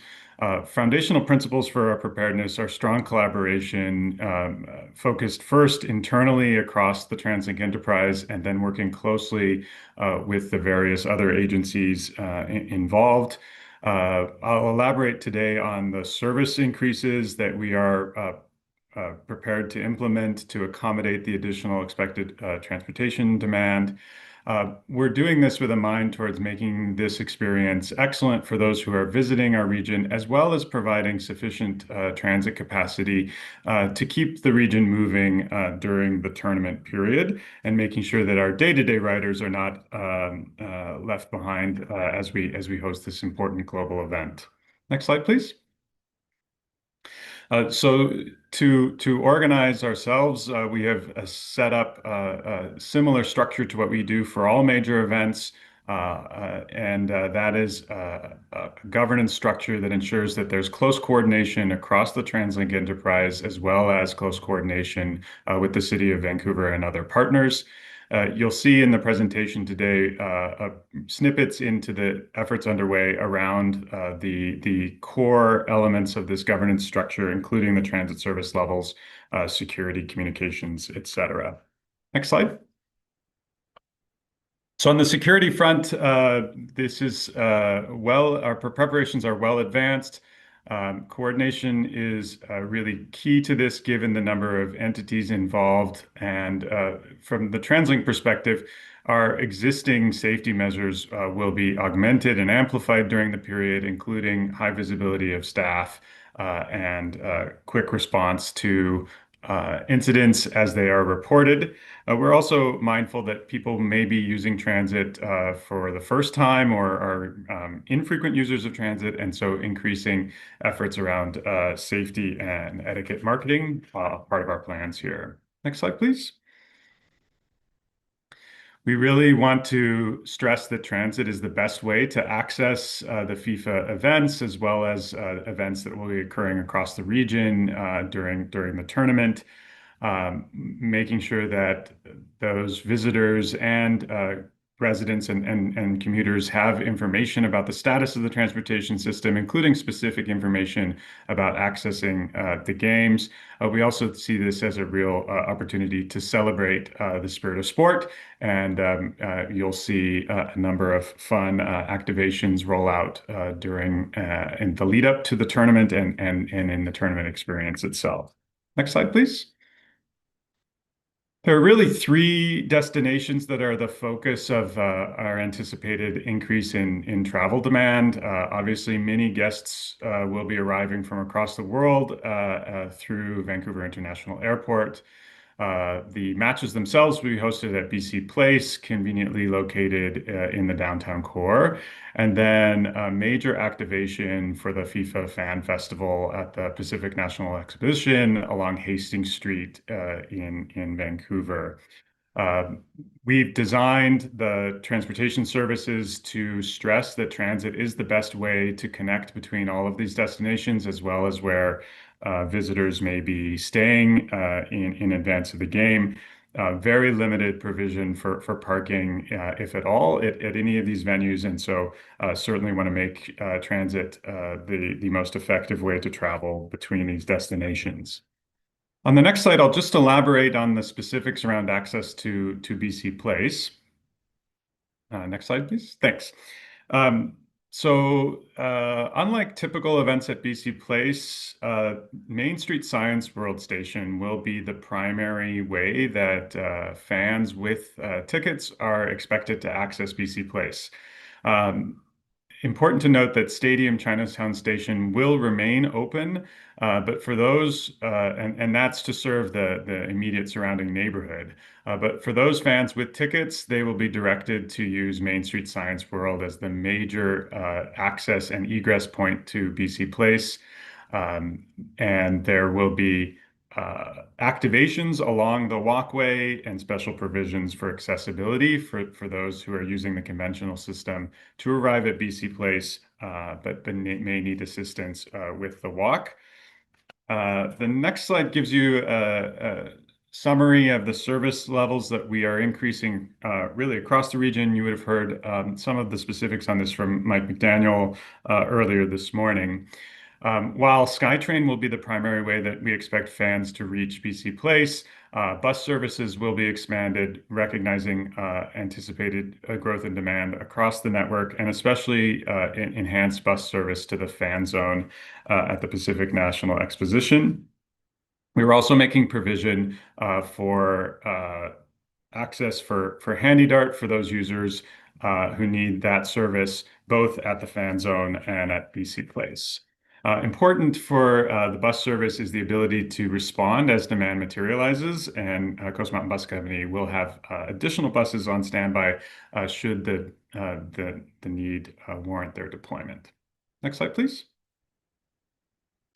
As I said, we're expecting that the SkyTrain network will be the primary way that fans will access BC Place, and we have arranged for Canada Line, Expo Line services to be very frequent during match days, both before and after the event. There are two games in which matches are scheduled to start at 8 p.m., and we've proactively arranged to extend SkyTrain service for an extra hour to ensure that fans have a safe and convenient way to get home should those games extend longer than expected. We've also arranged through partnerships with Canadian Pacific Canada. They've recently changed their name. CPKC is the acronym to allow us to run the West Coast Express on the 2 weekends in which there are match games. You can see the dates there on the screen. Next slide, please. CBus service will also be increased on match days, and again, the service span will be extended to match those hours of SkyTrain for those matches in Vancouver that will be scheduled to start at 8 p.m. So that's a quick overview. Go to the last slide. Quick overview for the board on our preparedness. We feel quite confident that we are ready to welcome the world to Metro Vancouver and are really looking forward to showcasing our world-class transportation system during this important global event. Look forward to any questions the board might have. Thanks, Jeff. Colleagues, questions? Gordon, I see your hand up. Yes, thank you very much, Chair. And Jeff, thanks very much for that presentation. It's obviously getting close and getting very exciting, all that's going to happen in the region. How far in advance will the public messaging and the enhanced communication begin to roll out so locals are aware of all the things you've just told us about, so they can do their own planning, whether that's to be at games or perhaps to continue their routine, and that may be affected somewhat by all these changes. So I appreciate the question. We've really already launched the communications for this. We had a big event on March the 3rd, which was the 100 days until FIFA. That event was well received. We got a lot of coverage on that, started the discussion on particularly the questions around access to BC Place through Main Street Science World Station. Those efforts will continue and will ramp up. And so you will see more activity from the TransLink communications team in the weeks leading up to the games. The key messages, of course, are that transit is the best way to travel to FIFA-related events, as well as we are providing sufficient transit capacity to make sure that the region can continue to do its important work during the tournament period. And we're confident that we've got a plan in place that provides that level of service, as well as backups should additional service be required during the games period. thanks very much. Jeff, I see Director Reimer. Andrea, you've got a question. I do. I had a couple, if you'll indulge me on them. I might have misheard, Jeff, but I thought you said that BC Place, or sorry, Stadium would be open for local residents. It is open for local residents. Yes. So Stadium Chinatown Station will remain open during the entire tournament period. The issue is that if you're a fan intending to go to BC Place, there will be fencing and other barriers that will make it inconvenient to use Stadium Station. And so we really would encourage fans to travel to Main Street as the preferred alternative. But we know that the neighborhood at Stadium Chinatown relies on that station. We will keep that station available. That's also the site of our Lost and Found facility. So we've worked to make sure that that is also going to remain accessible during the games. Oh, that's good. That's good news, because I was counting up the number of people living in the buildings immediately around there, and it's about 10,000 in a pretty short walking distance. So that's good. And will we do some outreach specifically, like some of those buildings? Basically, it's like walking to the stadium. So we'll do some outreach to help them navigate their way home. Yeah, certainly both TransLink and the city are aware of the need to do focused outreach in that immediately BC Place vicinity, and that's already being coordinated across our two jurisdictions. Great. Okay, that's awesome. And a quick question about the fan zone out at the PNE. I'm curious about how things are going, planning for that. I was at two Golden Eyes games in the last week, reminded of the massive challenges of getting. I was actually interested. So Golden Eyes, they pull between 12 and 15,000. Is that comparable to what we would expect to see at the fan zone during the FIFA? Yeah, we're through the work with the city of Vancouver. We're expecting that there could be 25,000 people a day at the fan zone. We're expecting it to be very popular. There's no cost events that will be ongoing, and the fan zone will be active not just on the dates in which Vancouver is hosting matches, but other dates throughout the entire tournament period. So I would say that multimodal transportation planning for getting folks to and from the fan zone is substantially advanced, including very robust bus services that will be connecting directly to downtown Vancouver, as well as express services connecting to the Expo and Millennium lines, and then across the bridge to the North Shore. We've also worked to make sure that in addition to moving large volumes of people, that we have specific plans for accessible routes for folks who would be using the conventional service but need additional support to navigate queues getting to and from.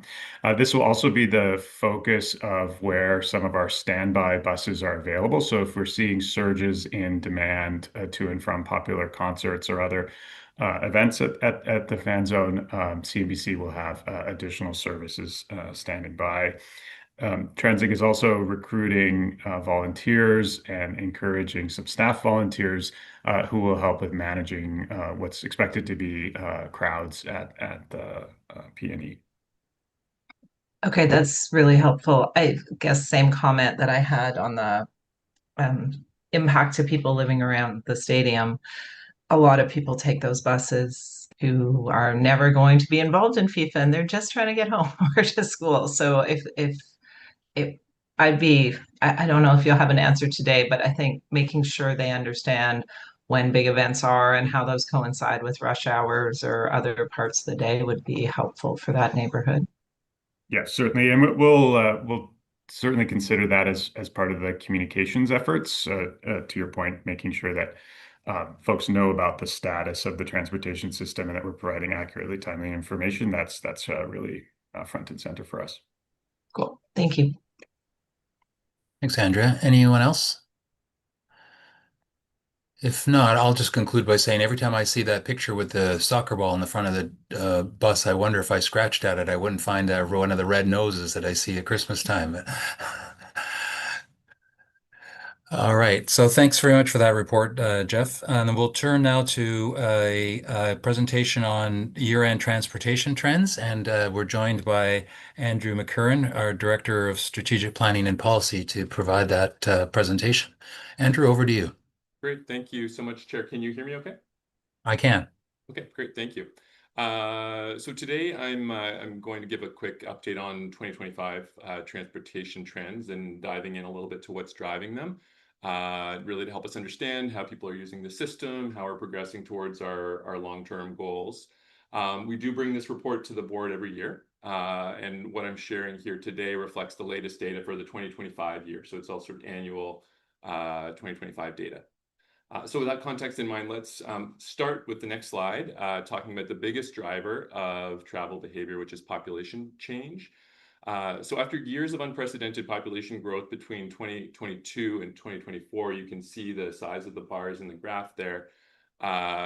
Regional growth has now slowed. In 2025, that number came back down. That reflects a broader nationwide trend, particularly in urban regions. You might have been hearing reported in the news recently.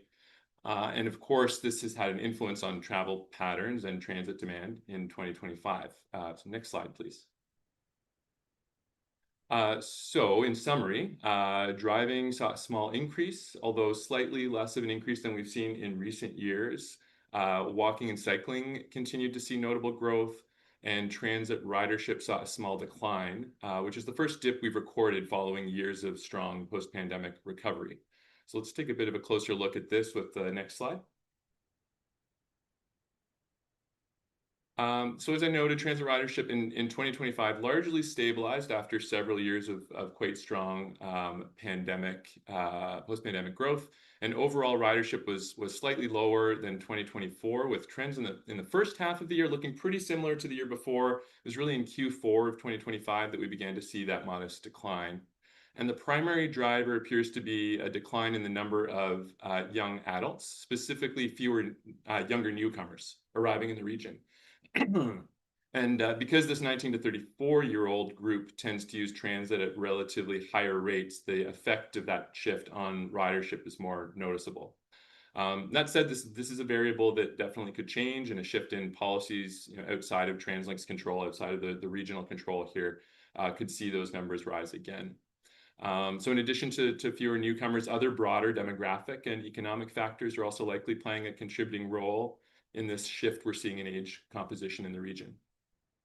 All of this, though, should be viewed, I want to emphasize, in the context of one of the strongest post-pandemic transit recoveries in North America, including years of double-digit growth that we've seen over the last number of years.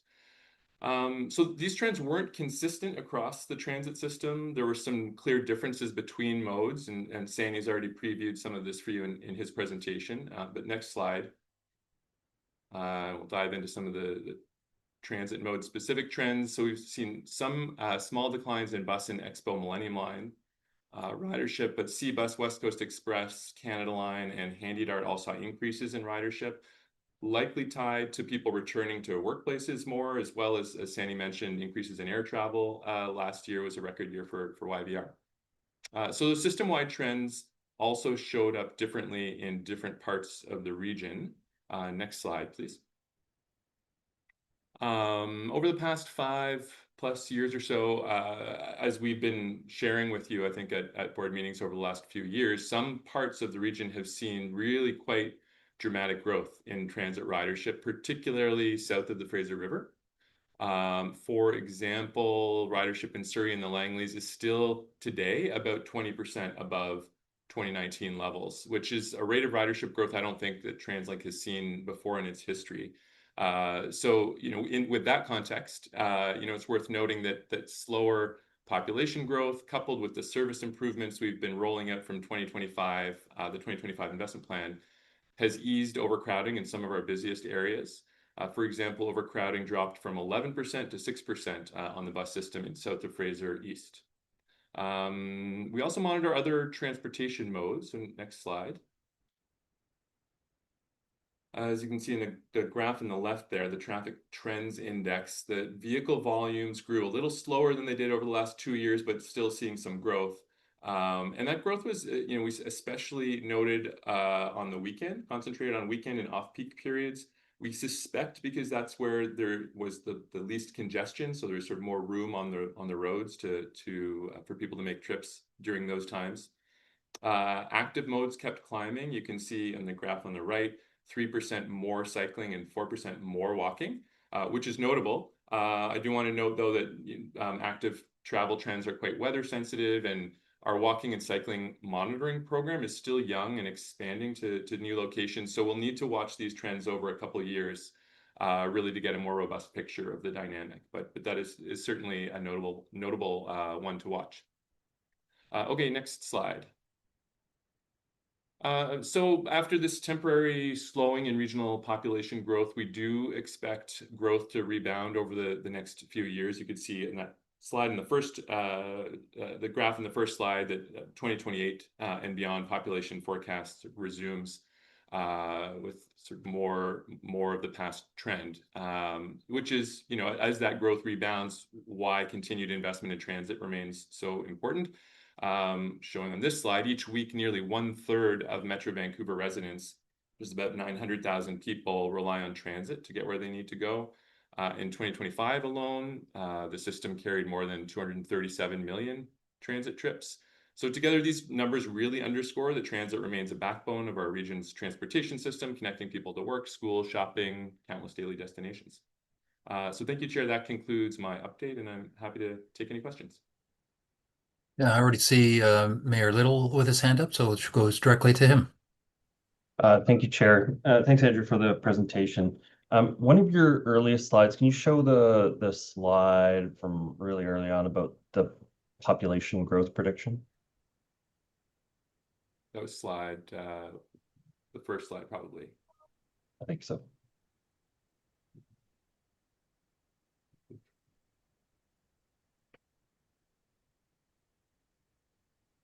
So the question is very simple.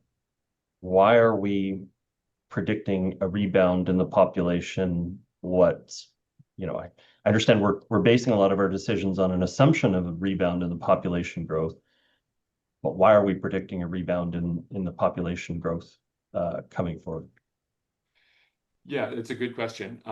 These forecasts we get from BC Stats, and BC Stats compiles. So this isn't our forecast. This is the forecast that we're using to forecast our ridership. But the responsibility for generating that forecast is with BC Stats, and they're using StatsCan data as well as additional supplementary BC specific data to look at rates of there's really three main factors. There's sort of the demographic shifts and the natural population change in age cohorts and births and deaths. There's intra-provincial migration, inter-provincial migration, and then the number of newcomers arriving in the country, which is dictated by federal policy. So those three factors, BC Stats and StatsCan, they do need to make some estimates, and some of those things, especially the really policy-driven ones, are quite uncertain. But this is their best estimate based on what they understand of both some of those broader structural factors as well as the policy environment. It seems like they're predicting a change in federal policy and assuming that into the numbers, because if the current policy is held, I don't see how you can draw the conclusion that those are the growth numbers going forward. Our biological growth is dropping rapidly. Our people per household is dropping rapidly.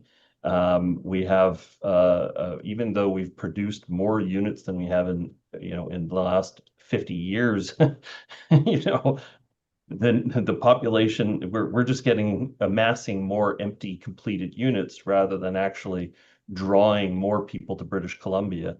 The municipal migration, or not municipal, interprovincial migration numbers are not going our way this year.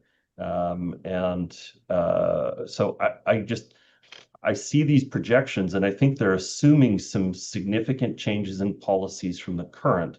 And I don't understand how we could base our projection growth on something that hasn't been decided federally going forward.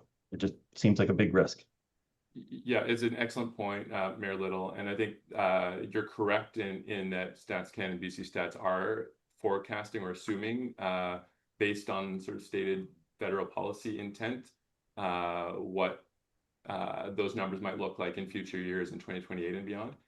Your broader point, though, is a good one. I think we can come back to a future meeting and look at the scenarios. Is really how we, at the beginning of Transport 2050, TransLink and Metro Vancouver partnered on an exercise of developing 4 different possible scenarios for what the future of the region might look like, that included quite dramatically different population forecasts and economic forecasts, just to have a bit more of a resiliency check to say, well, this is the current forecast we get from BC Stats that all of us in the province are relying on to base our service and infrastructure planning. But we understand, especially on some of the factors you described, that is fairly uncertain, and that we need to be prepared for potentially some quite different futures. So it's a good point. We can bring that back to a future meeting. Yeah, and in the past, I get it. You kind of got to pick a number and go, but in the past, staff have presented high, medium, low growth scenarios that helped us make decisions. Like, obviously the Surrey expansion piece, we definitely really dug into the high growth, medium growth, low growth scenarios, and how quickly, what kind of demands we would have on that service. So I don't know how much additional work it is to sort of project high, medium, and low scenarios on these things, but they're so impactful in the decisions we have to make in applying resources that I think it's something that's worth doing, sort of putting those kinds of parameters on it. But anyway, thank you very much for the report. Yeah, thanks for that input. Thanks. Thanks to you both. I see Director Harris has his hand up. Gordon, go ahead. Thanks very much, Chair, and thanks, Andrew, for the presentation. And notwithstanding the conversation we've just had and hearing from Mayor Little, the region will grow to some extent, perhaps not in the very short term, but it's a desirable place to live. There's an economy that is growing. And so I want to be sure that we don't let the conversation about what's happening in the very short term get in the way of our longer term, not so far away, need for additional funding from senior levels of government to make sure we can continue to deliver the level of service we are delivering today and have promised to be able to deliver in the future. So the population projections may be off. I like the notion of a high, medium, and low range, but we still have demand for transit service that we can barely meet because we don't have sufficient funding. And so I think that it would be easy to lose track of that as we look at a short-term blip in population change. And I would say, let's keep our eye on the ball in terms of there will be population growth and we need to meet the demand. Even the current demand needs additional funding. Thanks. Gordon, I see Director Reimer has her hand up. Over to you, Andrea. Yeah, thank you. Well, one observation. I mean, I found it quite interesting that earlier in the meeting we heard from Chief Muir about a 2 to 4% drop in crime, and it was referred to as a slight drop, and yet when it comes to transit ridership of 1.5 is considered significant. So it's sort of an interesting, like, how we look at things and contextualize them. My question, though, was about the active mobility, which I do think was fairly, if 1.5 is a significant drop, 3 to 4% increase is a substantial increase. So I'm curious about what you can tell us about that and what's driving that. Yeah, it's a good question. And we, have some hypotheses, and we're definitely looking as we build out the counter program and trying to get some better sense of the relationship between, for example, the expansion of the walking and cycling networks and completion of key gaps, especially in urban centers, which have the highest potential for short trips. And that often people report feeling less comfortable either making a trip by walking or cycling if there's not safe infrastructure, even if it's actually a fairly viable trip for them to make. So that's absolutely one piece of it. And the other big piece is really land use as the region continues to develop more housing and jobs in close proximity to each other, making those short trips more possible. So broadly, structurally speaking, land use and the completion of better walking and cycling infrastructure, as well as we think cultural, social trends and just the rise of e-bikes. We've been seeing reporting a lot more people feeling more comfortable cycling. So there's a kind of general forces all moving in that direction. And I think as we get better data over the years and more site-specific data, we are definitely interested in trying to better understand those relationships. Interesting, because I do think, I know our data on it isn't as robust as on driving or transit use, but I would imagine that's the one line that consistently goes up, has never gone down in the modern era. And that is, I think, to me, the place where data would be most rich in understanding how some of the things Mayor Little talked about as being drivers of downward pressure on transit, how some of these are clear drivers on the upward increase in active mobility, which is the biggest win in all of the transportation modes. Thanks, Andrea. Any others? If not, thank you, Andrew, for that report. Appreciate the information. It's always interesting.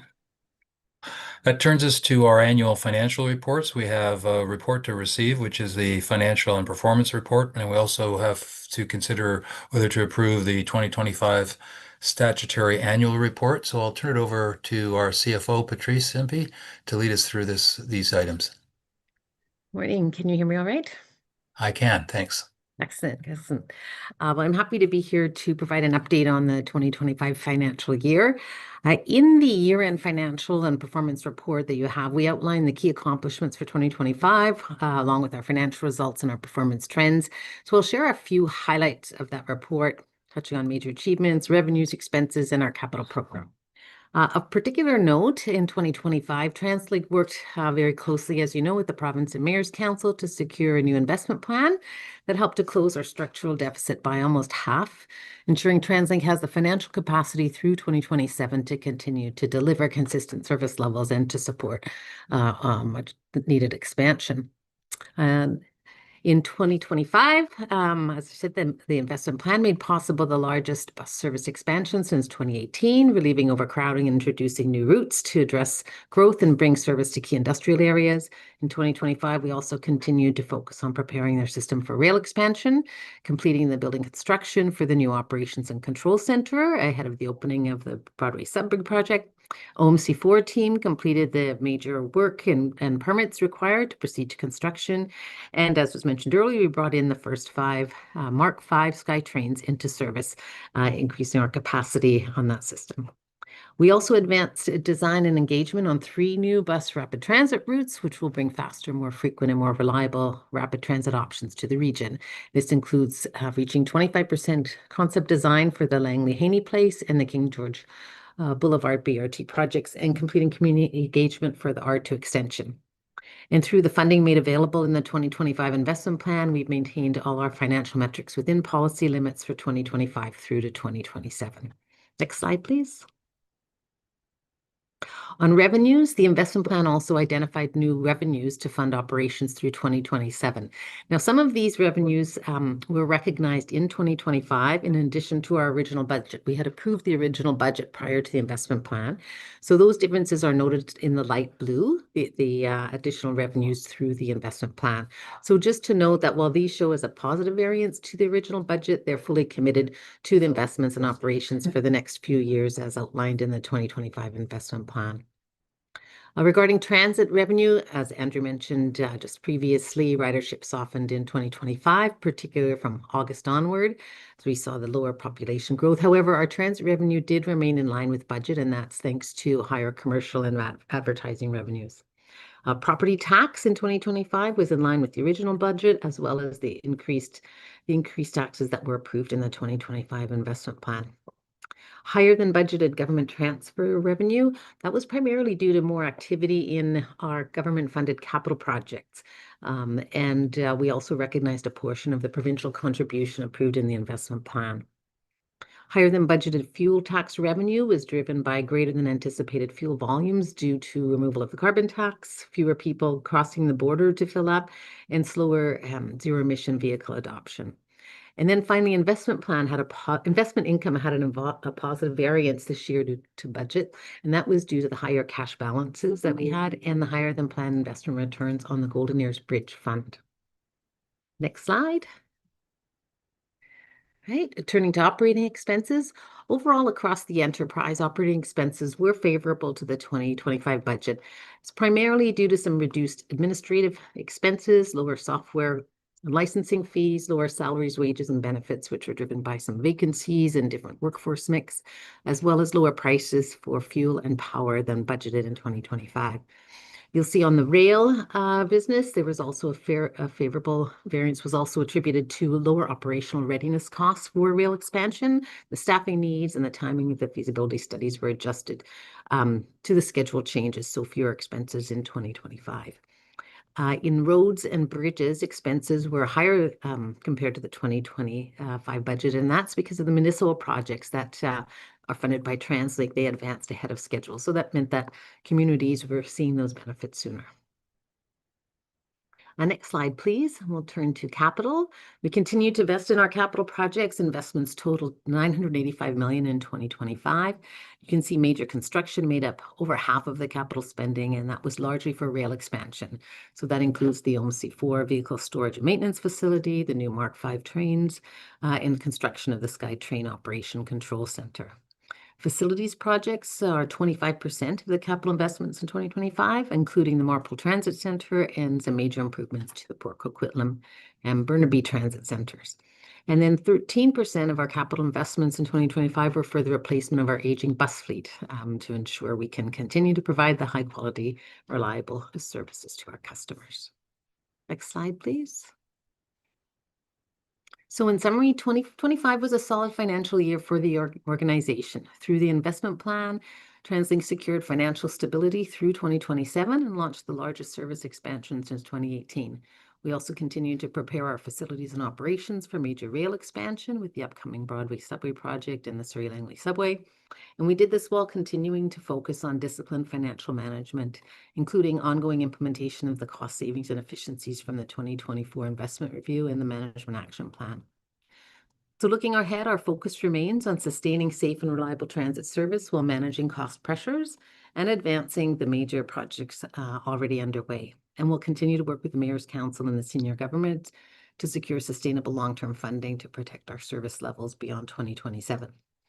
Overall, the year-end results position TransLink to move forward with confidence, maintaining the service today while preparing the system, our finances, and organization for the region's long-term growth and future transit needs. I'll turn it back to the chair for any questions on this report. So, colleagues, this is the year-end financial and performance report, which is an information item. Does anyone have any questions for Patrice on this report? All right, seeing none, I think that takes us to the statutory annual report, which is an item that requires our decision. Patrice? Great. So the statutory annual report, that is one that is required by legislation that we submit to the province. It shows our actual results compared to what was projected in the 2025 investment plan for the 2025 year, as opposed to compared to budget, which is the previous report. In this report, you'll also see it includes information on other areas like customer complaints, customer satisfaction, fare collection information, tickets issued and collected, and our development cost charges. So it's a very comprehensive report of all that information. Just as a few highlights, we did note that actual service levels delivered were slightly lower than what the investment plan had included for 2025, and that was due to winter weather that we experienced earlier in the year. But service hours did grow over 2024 by 2.8%, and that's mostly driven by the bus service expansion that we had approved in the plan.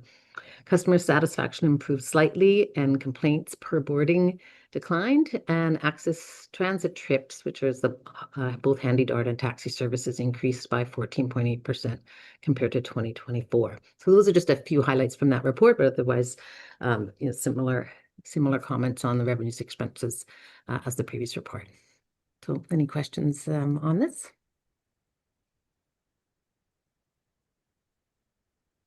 Questions, anyone? If not, there is a resolution for us to consider. It's in the materials, but I'll read it to you. It's that the board approves the 2025 statutory annual report mandated by the South Coast British Columbia Transportation Authority Act as presented, and that we authorize the release of the report to the Mayor's Council on Regional Transportation. Someone prepared to make that resolution? Tracy, thank you. Seconded by Gordon. Any further discussion? If not, all in favor? And that carries. Thanks, Patrice, but I don't think you're gone yet, because I think the next item is the audited consolidated financial statements. I'll turn it to you to take us through that. Excellent. So the audited financial statements, they present the actual results versus budget in the prior year, and they are based on the Canadian Public's accounting standards. KPMG, our independent external auditors, completed the audit for our statements, and they concluded that they were fairly presenting the financial position and the results of our operations as of December 31st, 2025. The statements are dated March 25th, 2025. And we did, again, receive an unqualified audit opinion. Maybe a couple of highlights from a balance sheet perspective that might be noteworthy to mention. Investment in capital assets increased 750 million, and that reflects the delivery of our capital plan. You may have noted that accounts receivable decreased as TransLink received previously committed funding from the province related to the earlier COVID relief, as well as the 312 million related to the 2025 investment plan. And then we also saw debt and restricted cash reduced as we paid out a maturing debenture from our accumulated sinking funds. And with that, I'll turn it back to the chair. Thanks, Patrice. Questions, comments, concerns? Anyone? If not, we do have a resolution related to these financial statements. Also, again, in your material, but it's that the board approves the 2025 audited consolidated financial statements as presented and authorize the board chair and finance and audit committee chair to sign the statements. Have someone to make that motion? Tracy, seconded by Jen. Any further discussion? If not, all in favor? And that carries. All right, so that takes us now, Patrice, to the 2026 property tax bylaw and 2026 replacement tax bylaw.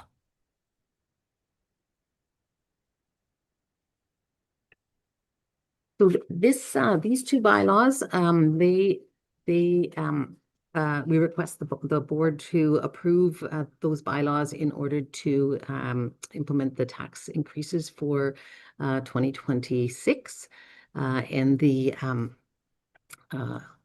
property tax and the replacement tax. So those are the two that will go to the municipality as well, and to fund 2026 revenue. And Patrice, these are consistent with the current investment plan, correct? Exactly. They're also aligned with the investment plan. Board members, questions or comments? If not, there is a resolution that we're asked to consider. It's in 4 parts.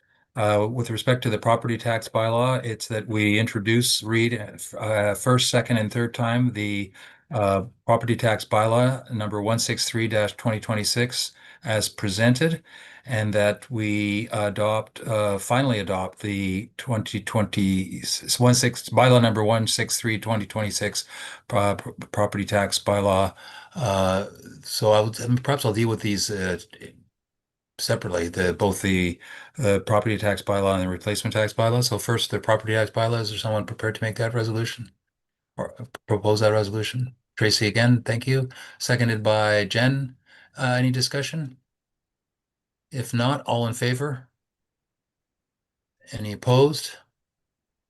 Seeing none, that carries. And then there is the replacement tax bylaw resolution, which is that we read first, second, and third time the replacement tax bylaw number 164-2026 as presented, and that we also reconsider and finally adopt the replacement tax bylaw number 164-2026 as presented. Someone prepared to make that motion?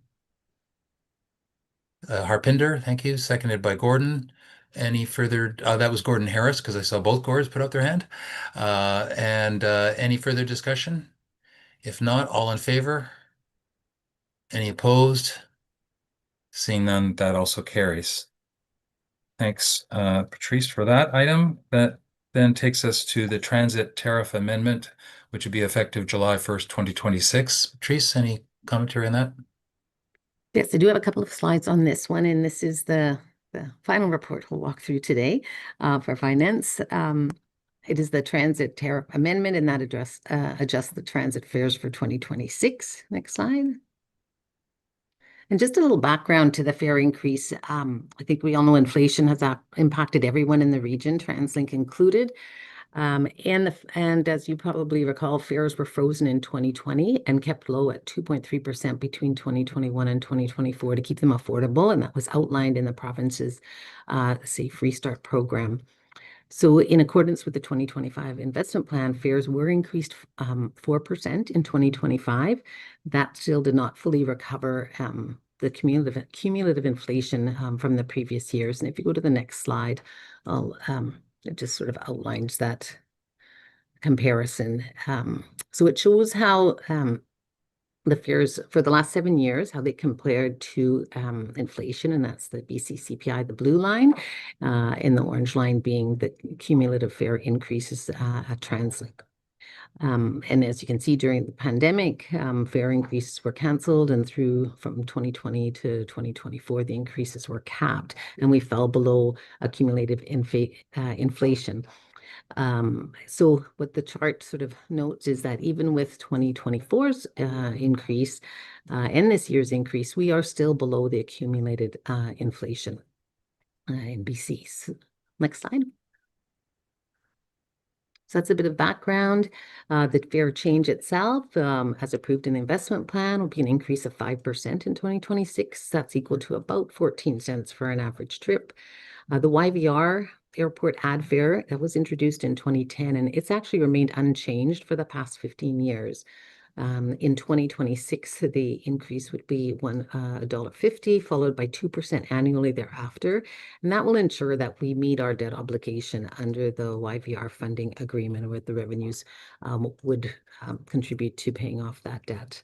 So management is recommending to the board to enact the bylaws to implement the fare increase, and that's also in line with the 2025 investment plan. I think that's my last slide. Thanks, Patrice. Sorry, I have one more. Oh, Apologies. never mind. Yeah, this slide just sort of puts the change into, specifics for those fare increases, and that would be increases by about 5 to 30 cents per trip for the majority of customers. Adult fares increasing 10 to 25%, depending on the number of zones traveled. Adult stored fares increasing 15 to 30. Adult monthly passes increasing about $5.50 to $10.10, while for youth and seniors, which is the concession fares for both cash and stored value, the increase is only 5 to 10%, and the monthly concession pass increase is $3.15. And just a reminder, children 12 and under continue to ride free.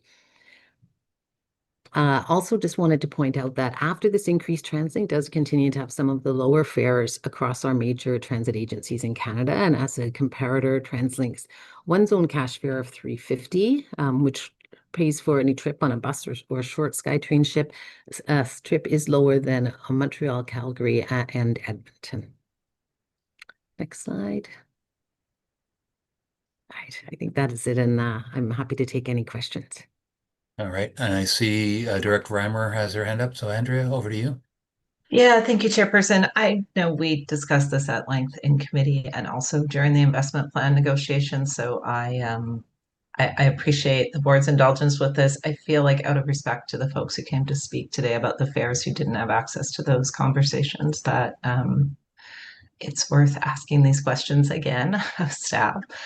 So I had 3 questions. The first around, we just passed the property the property tax increase. What are the consequences if we don't pass a fare increase to the system as a whole? Yeah, I would say when you the fare increase was really a key part of the overall 2025 investment plan. It looked at all the revenue sources, and we looked at every revenue source and how it could be used to avert the service reductions because of our structural funding gap. So it was all towards ensuring that the different all different fare areas were contributing. As you know, we had very significant property tax increases, parking tax increases as well as part of the investment plan. And the province also continued to support us with their one-time contribution and commitment to new funding. So that was all really part of the strategy of looking at every possible funding source in order to reduce that service gap, which we were able to do to 2027. But we still have, we reduced it by almost half. So we still have a very significant gap to fill. So that's the strategy behind it. And so, yeah, any reduction to the increase would be a reduction to our revenues, which would increase that gap. Yeah. And I guess it's speculative, but likely would have substantial impacts on our ability to fairly negotiate the next investment plan, because all of the players, if we didn't honor our commitments around the different revenue streams, that could create a challenging environment moving forward. Yeah, that was the sort of the commitment that we would look at all revenue streams. Again, so each is sort of paying their fare and with their fair share, so to speak, and with the fares, the comparator is to inflation. Because for those who aren't able to pay, we do have those other programs, is the model that we have today. Well, and that leads into my second basket of questions, I guess, because I did follow up ones there around that program. And so I guess I totally appreciate that as a transit agency, we don't have access to the kind of information we would need to be the administrators of a low-income transit pass program. Like, we rely on the province for critical information that allows us to administer that. Can you talk a bit about we've known all through this process that as we increase fares, some people can totally absorb that extra cost and other people cannot. So what can be done about the people that cannot? What is our role as a transit agency, and how can the public that is concerned about it have an impact on a better outcome there? Right. Yeah, that's important to understand. So the low income program is administered by the province. And they fund that program as well. And I will maybe note that I think last year we had done a report on which recommended that those discounts to look at those discounts for individuals, because there has been discussion about the both affordability, but also different age groups, et cetera, that would be part of the low income program. And so that was a recommendation of TransLink to revisit that to ensure that it's playing its role in the overall sort of structure. So Okay. our role is to advocate to the province, but it is the province's decision and their program. Cool. Okay, and that was my last question, was that report, which is a public report, if you know which meeting to look at it in. I'm wondering if it's possible to somehow get it linked so that people that might have an interest in the low income program, or at the least maybe we email it to the speakers who came today to show an interest in that.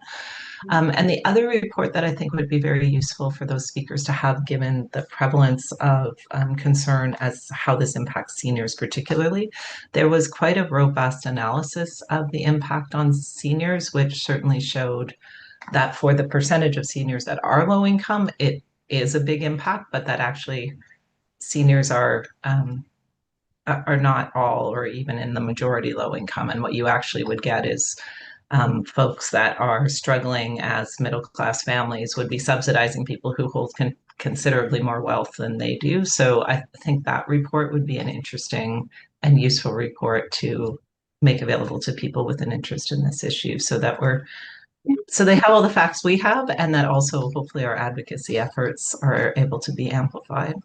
Mm-hmm. Yes, we can definitely make that report more available and send it out to the speakers as well. But you're right, the approach is that to be based on income versus age. Great, thank you. Thanks, Andrea. Those are great questions that put all this into context. Any other questions or comments on this item? If not, we do have a proposed resolution, and it's that the board introduces and reads tariff bylaw number 1622026 for a first, second, and third time, and that we reconsider and finally adopt bylaw number 162-2026 as well. Someone prepared to make that motion? Gordon Harris, seconded by Tracy. Any further discussion? If not, all in favor? Any opposed? Seeing none opposed, that carries. Thanks, Patrice. Earlier today, I asked about the consent agenda. There was nothing to be removed, so I'm looking for a motion to approve the consent agenda, which would also include approving the minutes of our prior meeting on December 3rd, approving the Richmond Discovery Shuttle application, and the TransLink respective workplace policies. Someone prepared to make the motion to approve the consent agenda? Gord Ditchburn, thank you. Seconded by Harpinder. Any discussion? If not, all in favor? Any opposed? Seeing none, that carries. I think that concludes our public meeting. So thank you to everyone that has joined us this morning. Appreciate all the delegations we've received and all of the attention that you've given us, and also to all of my board colleagues for your participation.